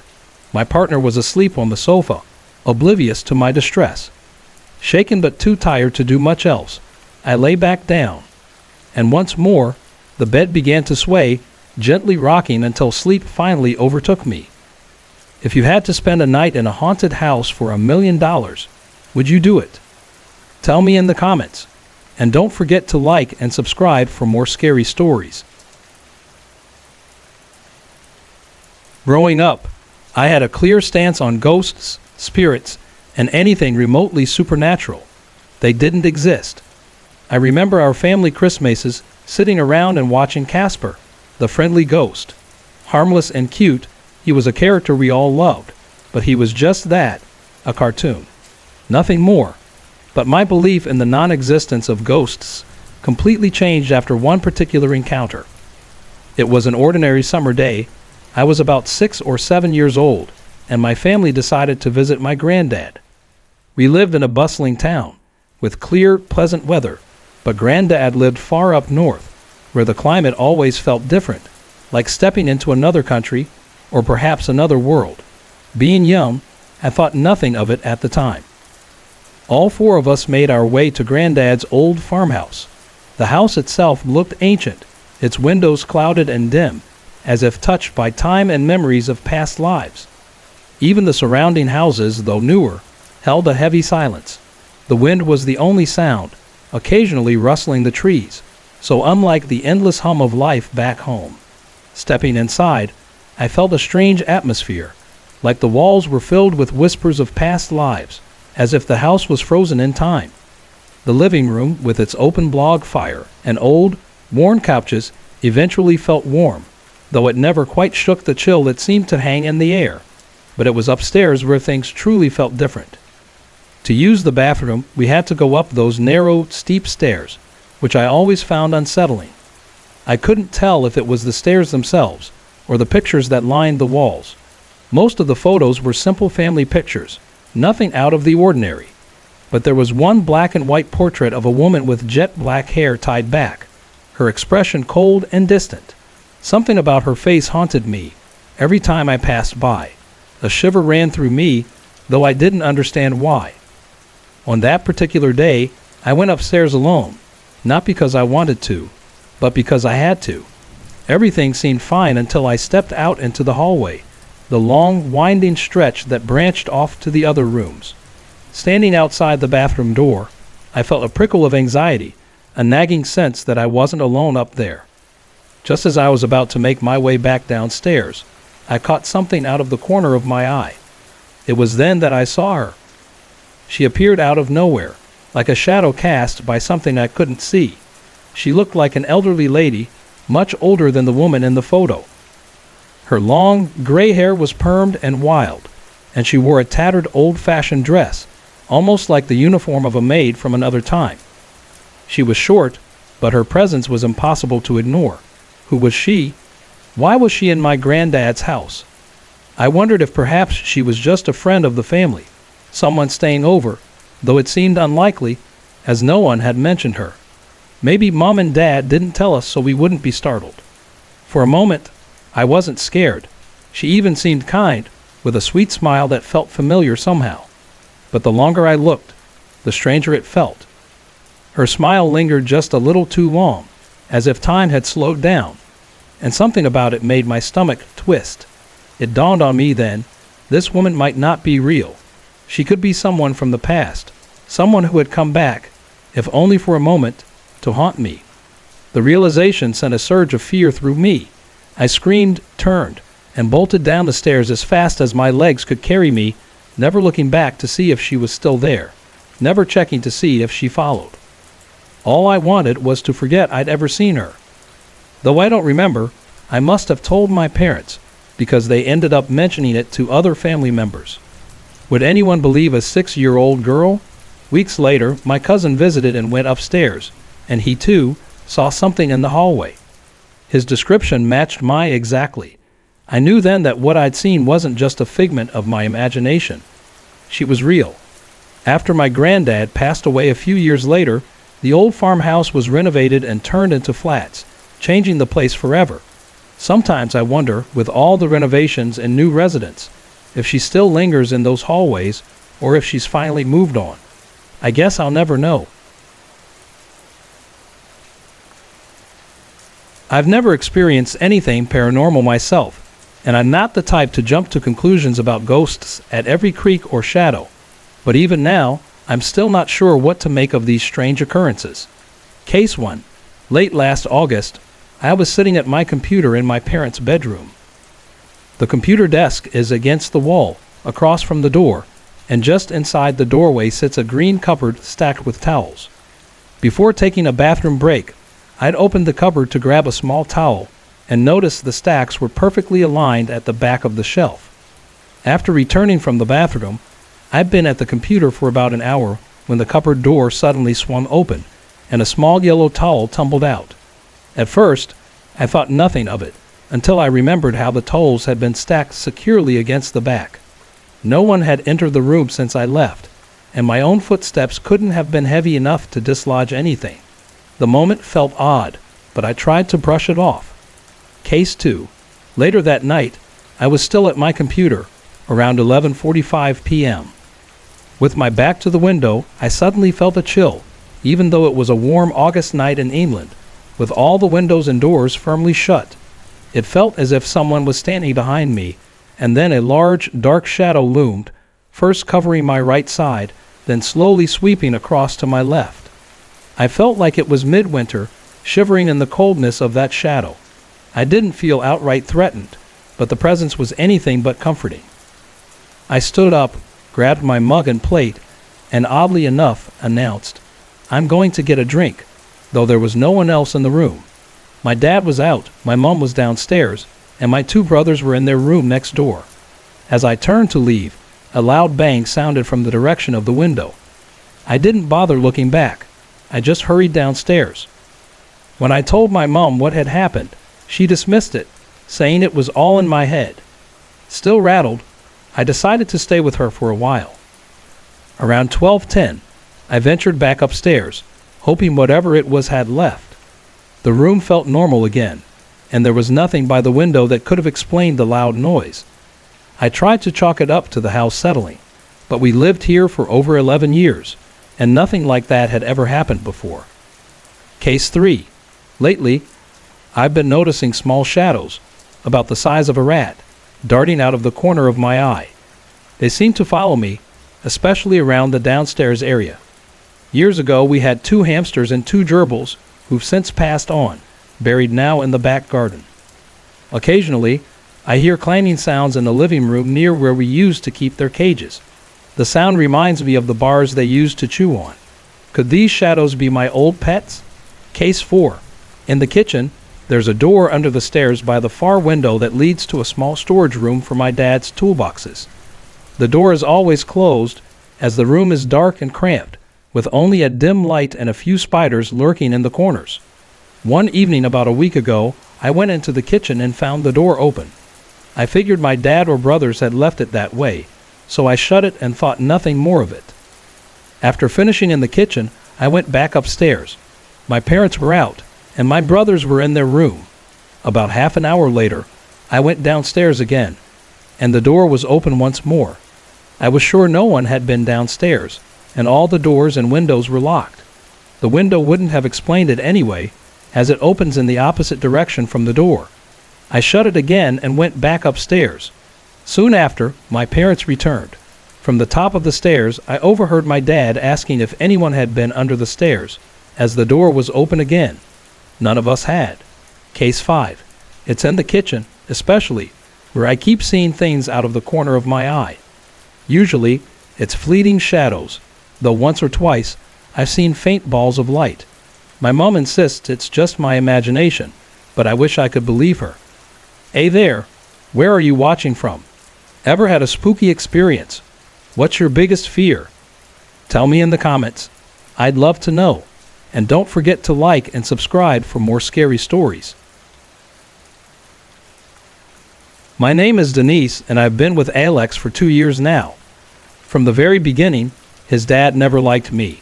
No matter how polite I was, he always found a reason to argue. Every time I visited, he'd throw sharp comments my way, making it clear he didn't approve of me.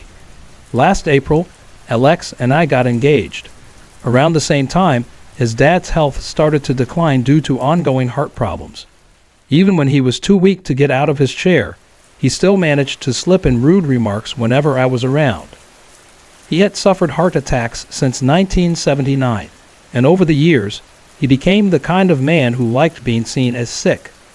Sometimes, even when he wasn't feeling that bad, he acted like he was, which made it hard for his kids to always believe him. One night, I was lying in bed when something caught my eye. In the darkness of my room, I saw a tall, shadowy figure standing there.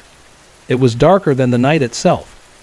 He wore a long trench coat, a hat, and had a thick beard and mustache. He just stood there, looking down at me, and then, within seconds, he was gone. The next day, I told Alex and my parents about what I had seen, but they didn't think much of it and brushed it off. A week later, Alex's dad was rushed to Guilford General Hospital after another heart attack. He was placed in the ICU, and when Alex and I arrived, the room was empty except for him and the machines keeping him stable. His skin was pale, and the nurse quietly told us he might not make it through the night. Hearing that, I immediately started calling his family. First, I called his wife, who was already in bed, planning to visit him in the morning. I told her she needed to come right away. Then I reached out to his other 7 children, making sure they all knew he didn't have much time left. No one should die alone. He held on through the night. By the next day, all his family had gathered around him. Surprisingly, he asked me not to leave. He wanted me to stay by his side and hold his hand. I didn't let go, and in his final moments, he looked around at everyone and said, "I'm surrounded by love." And then he was gone. 2 days later, I was sitting on the couch watching TV when a sudden chill ran down my spine. In that moment, I remembered the shadowy figure I had seen that night in my room. It all made sense now. That man, I believe he was a messenger, sent to prepare me for what was coming. My purpose had been to bring Alex's family together so his father wouldn't have to pass away alone. And in the end, despite everything, he and I had made peace. He chose to hold my hand in his last moments. Now, I truly believe I have a guardian angel watching over me, I'm a graduate student at Texas A&M International in Laredo, Texas.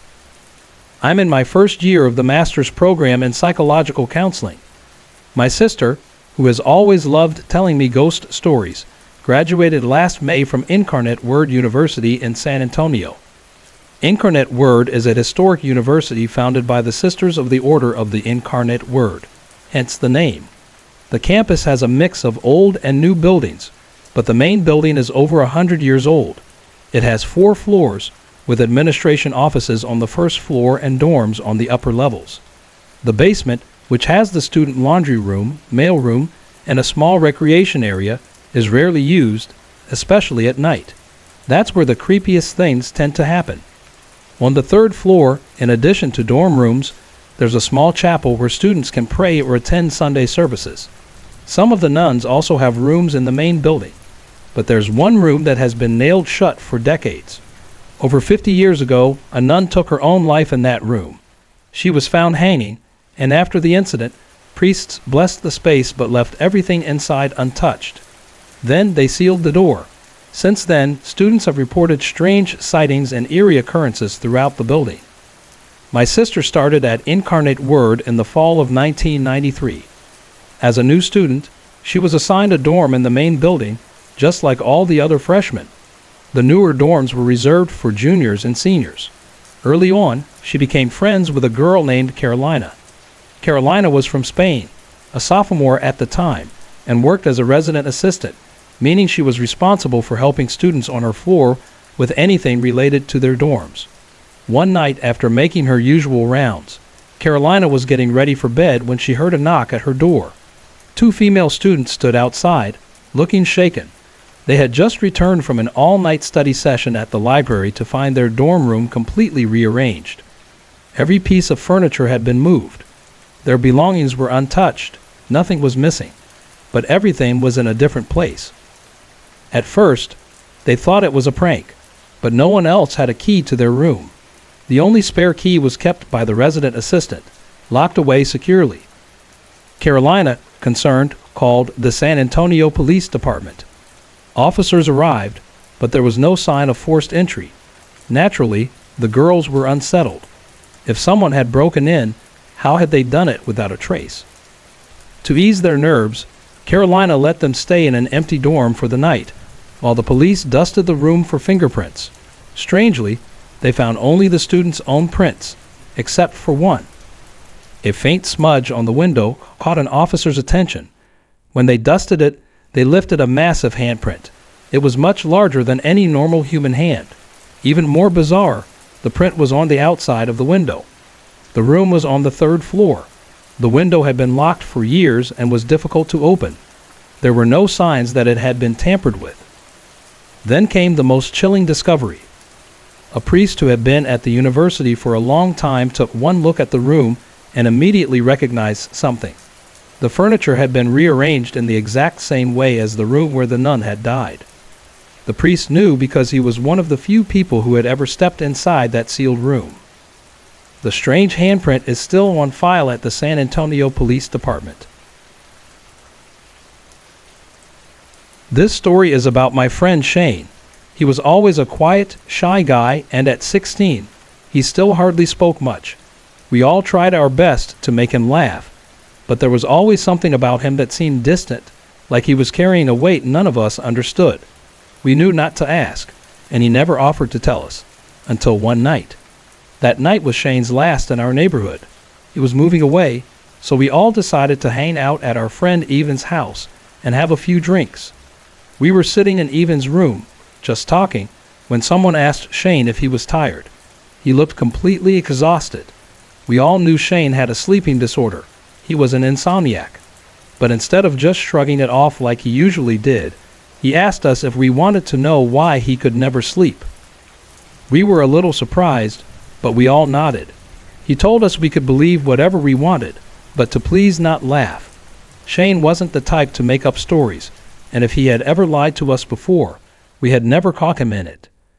Then he told us something that made the whole room go silent.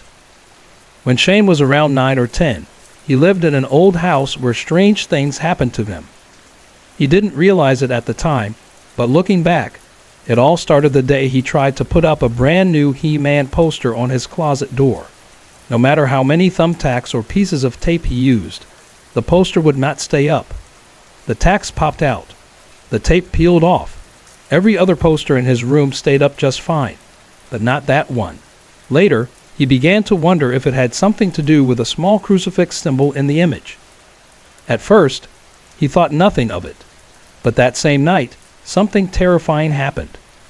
He woke up to the sound of a child whimpering. It was coming from his closet. Fear completely paralyzed him. He lay in bed, unable to move, sweating and shivering at the same time. He wanted to scream, but it was like his voice was stuck in his throat. When he finally managed to call for his mother, she rushed in right away. Shane told her what happened, but she assumed it was just his older brother playing a prank. She stormed off to his brother's room, only to find it empty. His brother had snuck out to a party that night, and the only reason he got caught was because of what happened to Shane. That was just the beginning. Some nights, Shane would wake up and see words glowing on the closet door. One night, he saw the phrase "hurt day dee dee" written in the dark. Other times, he would sense something watching him. If he did manage to fall asleep, he always knew he would wake up to something terrifying. Once, he opened his eyes and saw a small boy curled up against the wall, crying, but making no sound. Another time, he saw something in the mirror that scared him so badly that his parents decided to remove it from his room altogether. Even Shane's dad had strange experiences. Normally, his dad was a calm, quiet man, a little nerdy looking, to be honest. But sometimes, for no reason, he would snap and start yelling at Shane in a way that seemed completely out of character. Oddly enough, Shane never felt afraid of his father when he was in his room, no matter how angry he got. It was like something else was keeping him from feeling fear. As Shane got older, his sleeping problems got worse. His parents took him to a psychiatrist, who eventually hired a researcher to look into the history of the house. What they found was horrifying. Decades earlier, a young boy had died in the very same closet where Shane heard the crying. He had likely been killed by his own father, who fled the country after the incident. The boy's older brother was still alive and, by chance, still living in the neighborhood. Shane's mother contacted him, and when he heard about Shane's experiences, he finally shared the full story. He and his younger brother had grown up with an abusive father. Their dad had a violent temper and would often beat them. Whenever his father got angry, his little brother would hide in the closet, hoping to escape the punishment. But one night, their father had had enough. He rigged the closet door so it couldn't be opened from the inside. Then he locked his son inside. For 12 days, the boy was trapped in the dark with no food or water. No one knows exactly when he died, but by the time someone found him, it was too late. As Shane finished telling us this story, none of us knew what to say. We just sat there frozen. We weren't drunk anymore. We weren't laughing. For days afterward, none of us wanted to look in a mirror at night. There are always those stories that seem too bizarre to be real. Stories so terrifying you'd expect them to be made up. But sometimes you hear one that's so raw, so full of truth, that you can't deny it. For me, this was one of those stories. Hi, my name is Brigham. I'm 12 years old. I used to live in Airdrie, Alberta, which is really close to Calgary, but now I live in Pompano Beach, Florida. This is the story of the hauntings I remember from my grandpa's house. These things happened between 1990 and 1994, when I was about 6 to 9 years old. My grandpa had bought a huge house in the countryside near Calgary, Alberta. Before he owned it, a man and his wife had lived there. One day, the man fell down the stairs and bled to death. His wife was away on business and didn't return for 2 weeks, only to find her husband dead. She sold the house soon after, and that's when my grandpa bought it. Not long after my family moved in, strange things started happening. The first time I remember something weird happening, my sister and I were downstairs playing while my dad was on the phone. We started messing around with the house alarm, and suddenly it went off. The thing is, it wasn't supposed to activate unless you entered the correct code. There was no way we could have done that by accident. Then, one night, my cousin and I were in the loft playing Super Nintendo. Out of nowhere, the TV shut off, even though it was still plugged in. We were confused, but we just brushed it off. Later, the opposite happened. The TV turned on by itself, even though it was completely unplugged. That creeped us out. And then there was the downstairs bathroom. Every time you used it, you could feel something watching you. You wouldn't see anything, but the second you stepped out of the bathroom, there was this strange, heavy presence, like someone was standing right behind you. I even had a terrifying dream one night while staying at my grandpa's. I dreamed that something was pulling me down the loft stairs, not the ones where the previous owner had fallen, but another set. It felt so real that I woke up gasping for air. But the scariest thing happened one morning when I woke up and walked into the hallway. I saw footsteps appearing in the carpet, right in front of me, like an invisible person was walking ahead of me. That's when I knew something was really wrong with that house. It wasn't just me. Other members of my family had strange encounters too. One night, my dad was sleeping in my cousin's room when he suddenly woke up and saw a man sitting on the dresser. The man was wearing a plaid shirt. My dad later found out that the man who had died in the house always wore plaid shirts. The figure just sat there for a moment, then stood up and walked away. Another time, my aunt was sleeping and woke up to see the same man floating above her. Panicked, she ran to my other aunt's room, only to find that she had just had the exact same experience. These are just the hauntings that I experienced myself or heard about from my family. I don't know who lives in the house now, but I've always wondered if they're experiencing the same things we did. All my life, I've been able to sense, and sometimes even see, ghosts. I've never really been afraid of them, maybe because I've never had a bad experience, but I know that for some people, encountering the unknown can be terrifying. When I was 14, my family, my mother, brother, sister, and I, moved to an old house on the outskirts of a small town in Alabama. The house stood on the original site of a pre-Civil War plantation home, surrounded by what had once been a sprawling cotton farm. The family who had lived there had once been wealthy, but after the war, their home was destroyed by Union troops. Left with nothing, they moved into the overseer's house at the back of the property. By 1910, they had come into enough money to rebuild a replica of the original plantation home on the same spot. 70 years later, that's where I come in. By then, the family had moved back to the smaller house, leaving the plantation home up for rent. The price was shockingly low, even for a rural area. My mother, fascinated by history, jumped at the chance to live in such an incredible place. It had no heating or air conditioning, but at least the plumbing worked. The house was still fully furnished with antiques, many of which had been in the family for generations. And soon after we moved in, I realized we weren't alone. One of the first things I noticed was the formal parlor. It was filled with heavy, intricately carved mahogany furniture, massive chairs, a grand coffee table, and a high-backed sofa beneath one of the windows. The fabric was faded velvet, and the cushions were stuffed with horsehair. That sofa, I soon learned, had a reputation. The furniture had been a wedding gift for a woman named Rose, known to the family as Aunt Rose. When she moved into the rebuilt house in her later years, she brought her prized furniture with her. That sofa, in particular, was her absolute favorite, and she had one strict rule: nobody was allowed to sit on it, except, of course, Aunt Rose. Even after her death, that rule still applied. If someone dared to sit on the sofa, they would feel a sudden icy chill, and then be pushed off by an unseen force. Some people were gently nudged onto the floor, while others were shoved more forcefully. We had been warned about this before moving in, but of course I couldn't resist testing it for myself.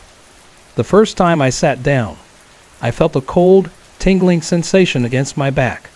Before I could react, something shoved me hard, and I tumbled to the floor. That was the first and last time I sat on Aunt Rose's sofa. While Aunt Rose was a firm but harmless presence, there was another ghost in the house that I felt deeply sorry for. I saw her several times, always standing by the window in one of the upstairs bedrooms that we didn't use. She appeared to be a young girl, wearing a long nightgown with a high collar. Her hair was long, and her expression was always the same, lost and sad. Sometimes we would hear small thumping noises coming from that room, as if a child were jumping up and down. Other times we heard whispers, soft, unintelligible murmurs that drifted from behind the closed door. My mother, who is also sensitive to spirits, and I would press our ears against the wood, straining to understand what she was saying. But we never could. I never found out who she was. One of the strangest things happened on a stormy night. My mother, my brother, my sister, and I were all piled into her bed, watching TV. Outside, thunder rumbled, lightning flashed, and the wind howled. The lights flickered like something straight out of an old Hammer horror film. My mother had a glass of iced tea sitting on the nightstand. At one point, she reached for it but accidentally knocked it over. We all heard it fall, but when she leaned over to pick it up, it was gone. We turned on the lights and searched the entire room.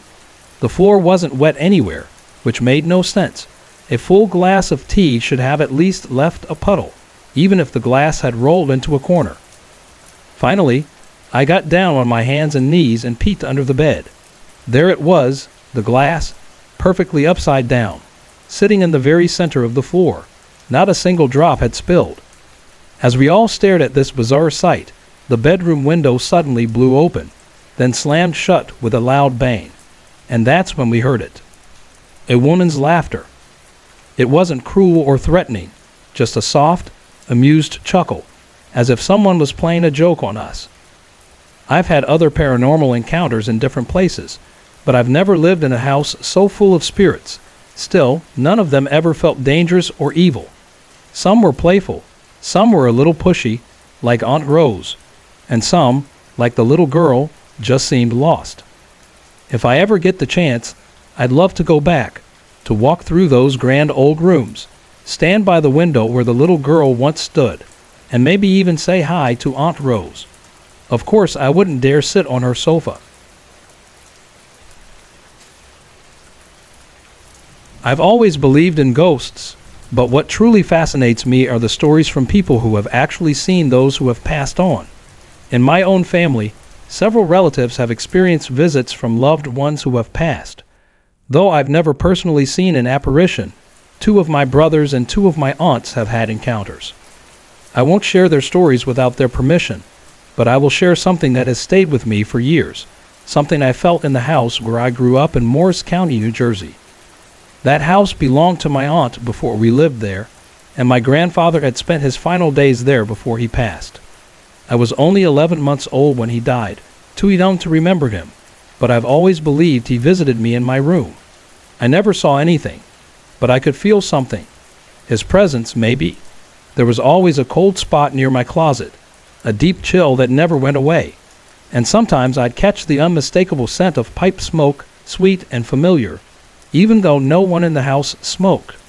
For years, I never mentioned it to anyone. I wasn't afraid. It never felt threatening. But as I got older, I heard my aunts and brothers talk about their own strange experiences. That's when I finally brought it up, the cold spot, the pipe smoke. My parents listened quietly, then showed me my grandfather's old pipe. It had been packed away since his passing. It wasn't just my room that felt different. My older brother and I both sensed something in the basement. He used it as his bedroom for a while, but he almost never slept down there alone. Most nights, he'd take one of our dogs with him. There was a small side room where we kept the clothes dryer and a large freezer. I hated going in there. Every time I had to grab clothes or get ice cream, I'd rush in and out as fast as possible.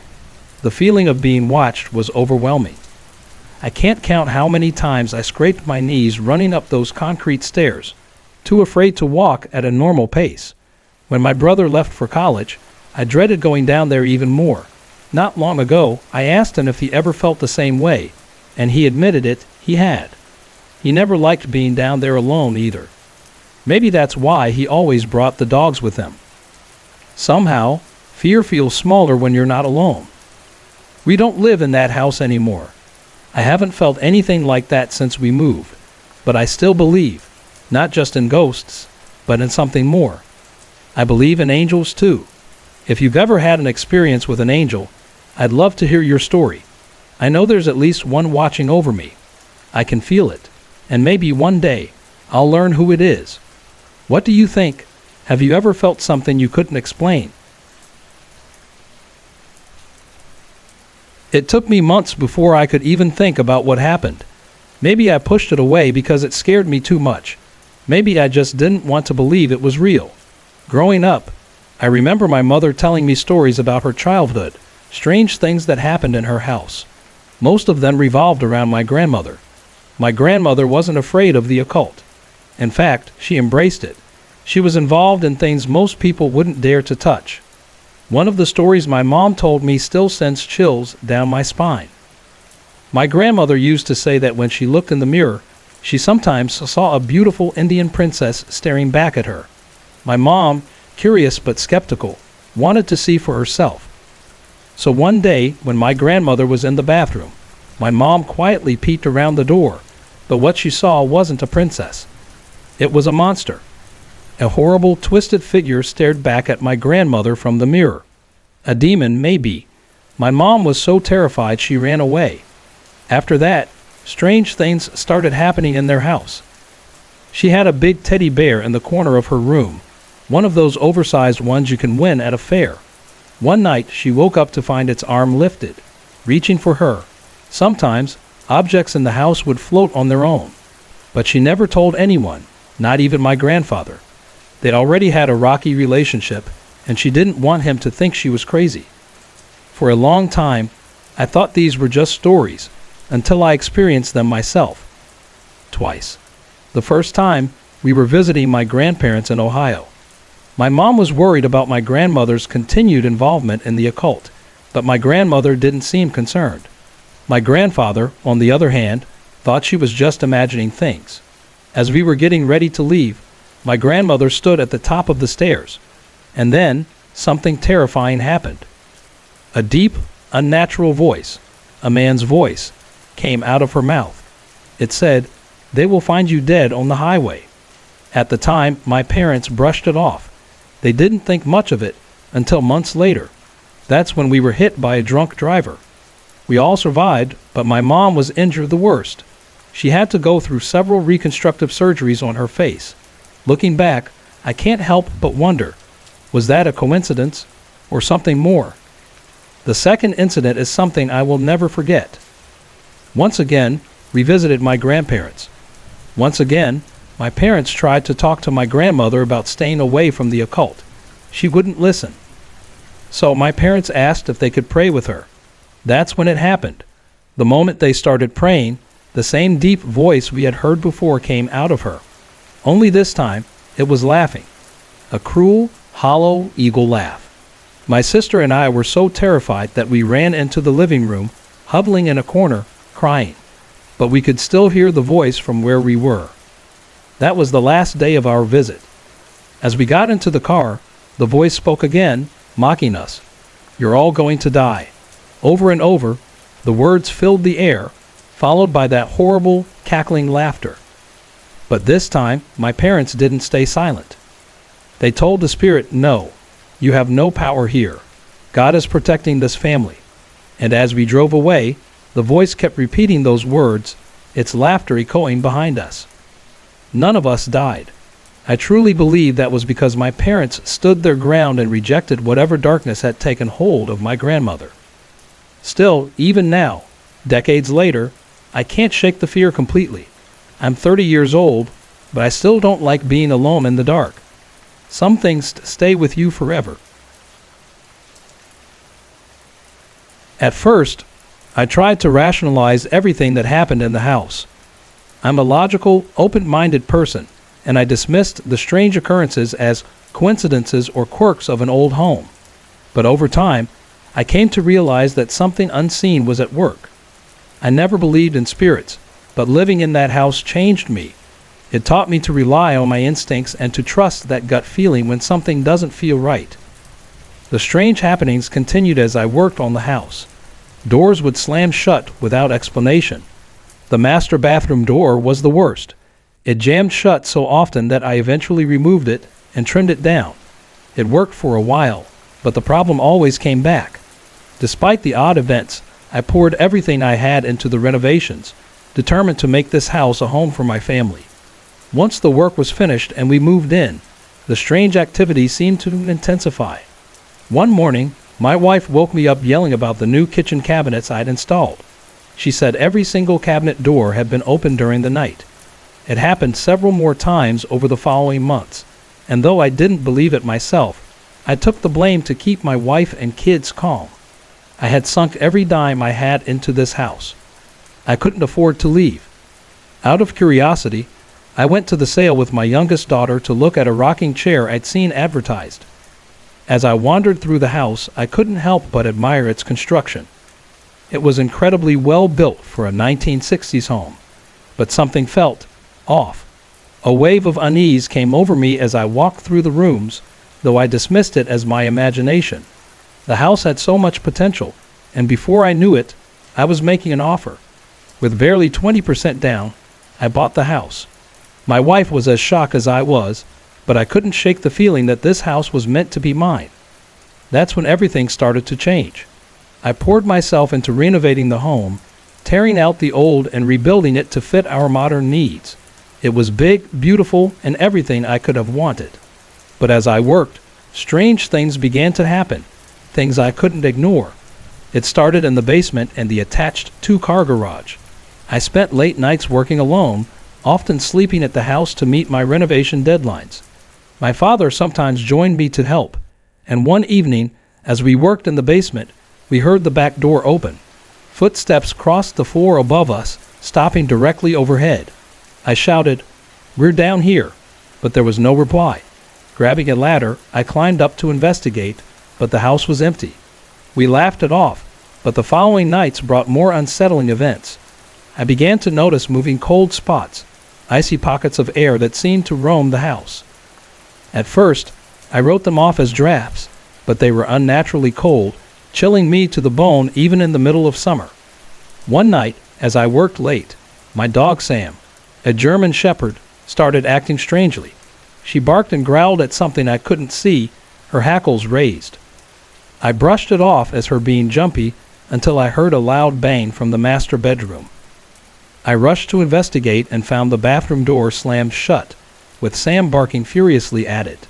My explanation: drafty old house. At least, that's what I told myself. The sounds also became a regular occurrence. We'd hear the back door open, followed by heavy footsteps crossing the floor above us. Every time, I'd check and find the house completely empty. One night, while my daughters were asleep, I woke to the sound of creaking in the hallway. I lay in bed, listening as someone walked to my youngest daughter's room and grabbed her doorknob, twisting it repeatedly. I shouted at my oldest, assuming she was sleepwalking again. She often wandered the house at night without any fear of the dark. But when I got up to check, my oldest was sound asleep, and my youngest was awake, scolding me for making the dog bark. I stood in the hallway, frozen by the cold realization that what had just happened was real. Our dog Sam, a loyal German shepherd, also began to react to whatever was in the house. She stayed in the garage below our bedroom and often barked aggressively at nothing in the middle of the night. Each time, I'd get up to scold her, only to find the basement window wide open. My wife and I experienced this together multiple times. I even bent the window latch to keep it shut, but within weeks, the window was open again after Sam barked. The hairs on the back of my neck stood up every time. Then the activity became more violent. Glasses would fly out of the kitchen cabinets in the middle of the night. Doors slammed shut even after I removed and trimmed them multiple times to prevent sticking. One night, while we were in the family room downstairs, we heard someone enter through the back door, followed by the sound of breaking glass. I ran upstairs only to find a vase that had been on the mantel shattered on the floor. The door was still locked. Frustrated and terrified, I yelled into the empty room, "We are a family, and we live here now. We are good people. Leave us alone." For a time, it seemed my outburst worked. The house was quiet for weeks, but the calm didn't last. On a cold January night, we returned home after spending the day playing in the snow. As I opened the garage to let Sam out, she greeted me with her usual happy energy. But as I turned to go back inside, she suddenly collapsed. I looked back in time to see her fall to the ground, lifeless. Sam had died on the spot. My family and I were heartbroken. We brought her inside, built a fire in the family room, and held her as we cried. When I returned to the garage later to put away our things, I found the basement window open again. Claw marks and scratches on the wall near the window painted a chilling picture of what might have happened. That night, my blood ran cold. After Sam's death, the activity in the house quieted down for a while. But in March, everything came to a head. My wife and I were arguing often, and our marriage was on the verge of collapse. One evening, as we prepared to leave for Mass with the kids, I went to open the door to the laundry room. Something on the other side pushed back against me, slamming the door shut. I fought to push it open, feeling resistance as though someone was holding it closed. When I finally burst through the door, there was nothing there. My wife and kids saw it happen, and their fear mirrored my own. It was the last straw. I moved out shortly after, as my marriage fell apart. My youngest daughter later moved into the basement family room with a friend, but the strange occurrences continued. She told me the clocks wouldn't keep time.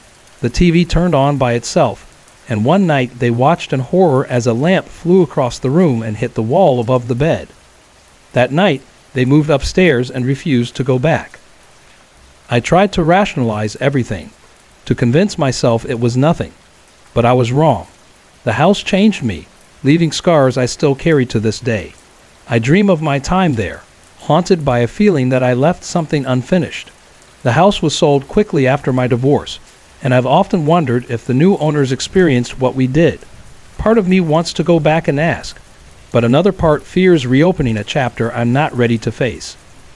What I felt in that house, the shadows, the cold spots, the overwhelming presence, wasn't my imagination. I believe it was something far beyond what we can explain. The summer after I graduated high school, I worked for my neighbor's contracting business. We mostly did light remodeling jobs, painting, basic carpentry, landscaping, building decks, nothing too complicated. The usual crew included my neighbor, his partner, me, a couple of my friends, and sometimes a general laborer, depending on the job size. Midway through the summer, we took on a cleanup project for a house a few towns over. It had been neglected for years and needed a lot of work. Repainting, fixing water damage, repairing squeaky floors, and cleaning up the yard. It was a decent-sized house, and the job was estimated to take about a month. The homeowners weren't living there. They were preparing to sell, so the place was mostly cleared out, which made it easier for us to work. The first few days, we focused on clearing the yard to make room for equipment. Once that was done, we split into two crews, one working on the exterior, scraping paint, and the other inside, tackling repairs. It was summer, and the house didn't have air conditioning, so working outside was actually the easier option.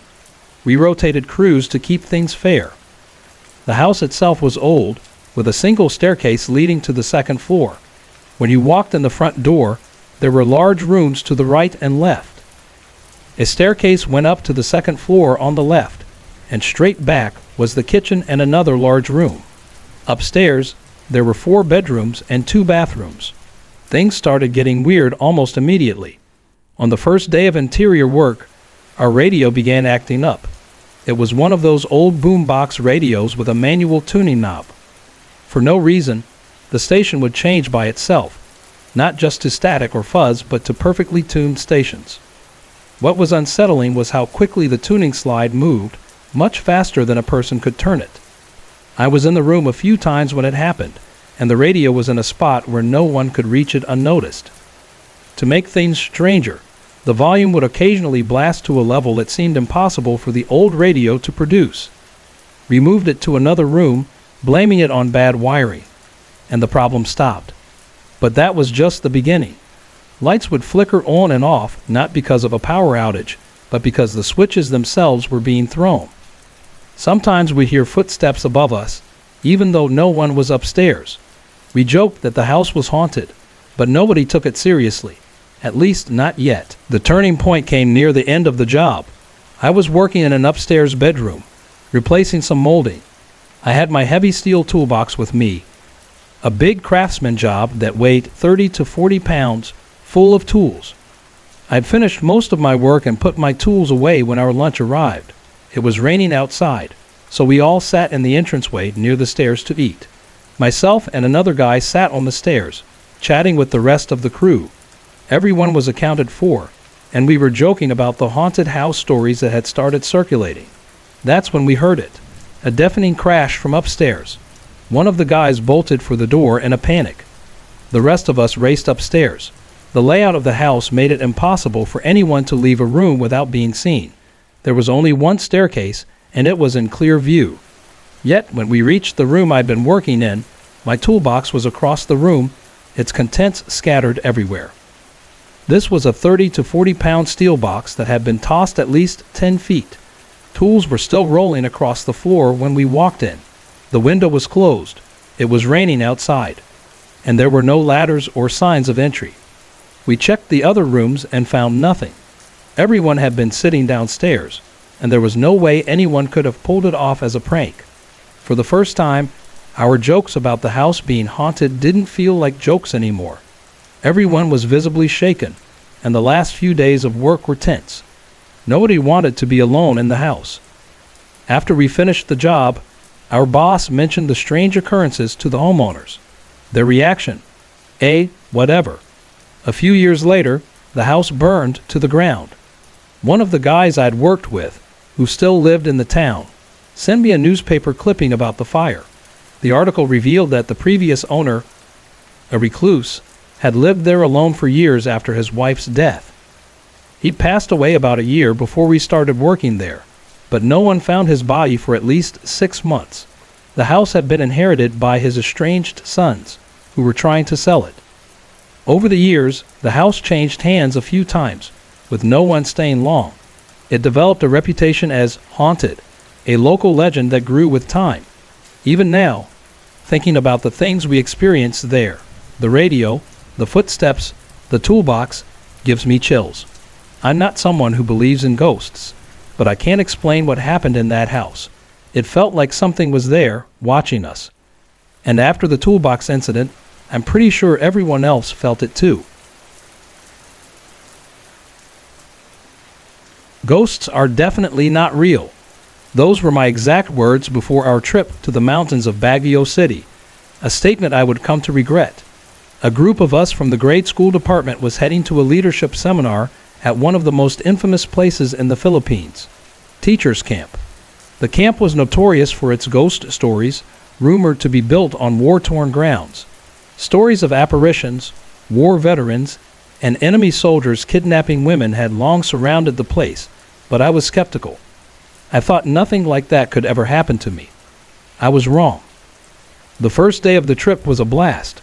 We spent the day biking around the park and hanging out in the hotel room of one of the delegates' parents. I hadn't even thought about the creepy hall where we were meant to stay. But when we finally arrived at Teachers Camp, I couldn't ignore it. The camp was massive, with plenty of halls to choose from. Of course, we were assigned to White Hall, the oldest building in the worst condition. Everything about White Hall was unsettling. The floors creaked with every step, and gaps between the ceiling and walls amplified every sound. Chattering teachers, dragging bags, the faintest noises. Our toilets barely worked, which only added to the discomfort. Every day, I dreaded coming back to that hall at night. The first night arrived, and I already knew I wouldn't sleep well. I never sleep well, whether at home or in a place as eerie as this. Our room, 109, housed me and 4 other girls, all of whom seemed far less concerned than I was. They were more annoyed by the dysfunctional toilet than the room's oppressive atmosphere. Apologies for the interruption. If you're enjoying the content, give it a thumbs up and let me know what you think in the comments. Don't forget to like and subscribe for more. I lay awake until 11 p.m., too uneasy to drift off. Out of fear, I left the lights on, bracing myself for the possibility of something going bump in the night. Eventually, exhaustion took over, and I managed about 4 hours of restless sleep before waking up again at 3 a.m. Screw sleep. I thought to myself as I grabbed the book I'd brought along. For a while, I read in relative peace, though paranoia lingered in the back of my mind. Then I heard it. Footsteps, faint at first, but unmistakable. I froze, listening. The sound grew louder, closer. My heart raced as I strained to convince myself it was just other guests arriving late. I decided to check, hoping to reassure myself. I peeped outside the room, but the hallway was empty. The footsteps, however, persisted, clear, deliberate, and drawing closer. I went back to my bed, sitting upright as the sounds reached the entrance of our room. They were so heavy, I could feel my bed vibrate with each step. Panic set in. I ducked under my blanket, reciting prayers hurriedly while my friends slept soundly. I was terrified that if I looked, I would see something that would haunt me forever. Then the footsteps stopped. Summoning what little courage I had left, I peeped out from under my blanket. That's when I saw it. A white, hazy figure with a bloodied face. It was there, standing still, for only a few seconds before disappearing. I dove back under the blanket, trembling, as the footsteps resumed, this time retreating, growing fainter until they were gone. I didn't sleep the rest of the night. For the remaining days in room 109, nothing else happened, but the memory of that figure stayed with me. When I told my friends about the experience, they laughed it off. But I know what I saw, whether it was a ghost or my mind playing tricks on me. I'll never forget that night. When I was 13, my dad and I moved to Namibia in Africa for his job. We lived there for 2.5 years in a large house, roughly 300 square meters. I was often home alone in the afternoon. When I was 8 years old, my parents bought a house in Burlingame, California. They were thrilled by the great deal they got and the charm of the town. But even on my first visit, I felt uneasy. I remember telling my mom, "It's so dark in here." She reassured me that a little paint and some new drapes would brighten the place up. Looking back, I think the darkness I sensed wasn't just from the decor. It was something deeper, something hidden in the seams of the house. It wouldn't stay hidden for long. Before we moved in, my dad and his friend Dick went to refinish the hardwood floors. That's when the strange occurrences began. When they turned on the sander, the radio would suddenly blast. When they turned off the radio, the lights would flicker on. Then the power would shut off entirely. They checked the fuses, but none were blown. Frustrated, my dad called the power company, but the technician found nothing wrong with the connection from the pole to the house. An electrician came and witnessed the bizarre behavior firsthand. Unrelated switches causing appliances to turn on or off in different parts of the house. The electrician suggested rewiring the entire home. But as suddenly as the issue started, they stopped. Everything worked perfectly again, for a time. Over the years, the electrical quirks returned sporadically, leaving us at the mercy of an unseen force. When the house plunged into total darkness, it was terrifying. There was no explanation. Once we moved in, the disturbances became more personal. Footsteps echoed through empty rooms, doors knocked and opened on their own, and the back door would slam shut, followed by the sound of footsteps climbing the stairs. My parents dismissed it all as the house settling. At night, I would hear heavy breathing close to my face, but my parents brushed it off, saying it was just the water heater. I would hear my mother call me, only for her to insist she hadn't said a word. The strangest thing was the long strands of auburn hair I often found in my room. No one in our family had that color hair. Our neighbors revealed another unsettling fact. No family had lived in the house for more than 3 months in the past 20 years. We quickly learned why. I began waking up to the sensation of someone grabbing my ankles and pulling me toward the foot of the bed. My parents insisted it was just nightmares, but how could they explain the jagged pieces of hair clipped from my head while I slept? My mom blamed my pin curls, but I knew better. One afternoon, I felt someone staring at me while I sat in my room. Unnerved, I decided to leave. As I stepped into the hallway and reached back to turn off the light, I froze.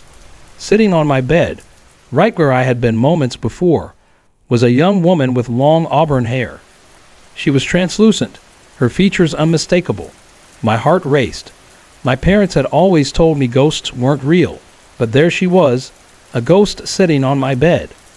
Terrified, I ran to the bathroom, slammed the door, and locked it. Then I realized, if she was a ghost, she could come through the wall. Panicking, I unlocked the door and bolted to the living room.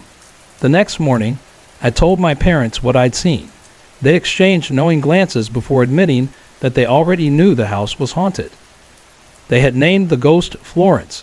For years, they tried to rationalize the noises, sneaking through the house to catch intruders, but they never found anyone. Their belief in the paranormal didn't solidify until one night when, just after turning out the lights, they saw two floating heads hovering above the foot of their bed. Both my mom and dad saw them. There was no denying it after that. Desperate for answers, they turned to an Ouija board to communicate with the spirits. While I didn't know it at the time, I now realize this only made things worse. They discovered there were multiple ghosts in the house, though I only ever saw two fully manifested apparitions. My parents saw and experienced many more. The activity grew more intense. Objects, like books, flew across the room. One afternoon, my mom napped on the living room couch, only to wake up and find the couch floating across the room with her still on it. Doors opened and slammed without explanation, but nothing was more unsettling than the sliding door between the second and third bedrooms. It would often slam shut with force, even though it should have been impossible for a sliding door to behave that way. Looking back, that house was a battleground of the unexplainable. The darkness I sensed as a child wasn't just in my imagination. It lived within the walls, a constant presence that watched, waited, and occasionally made itself known. To this day, I can't forget the haunting experiences of that home.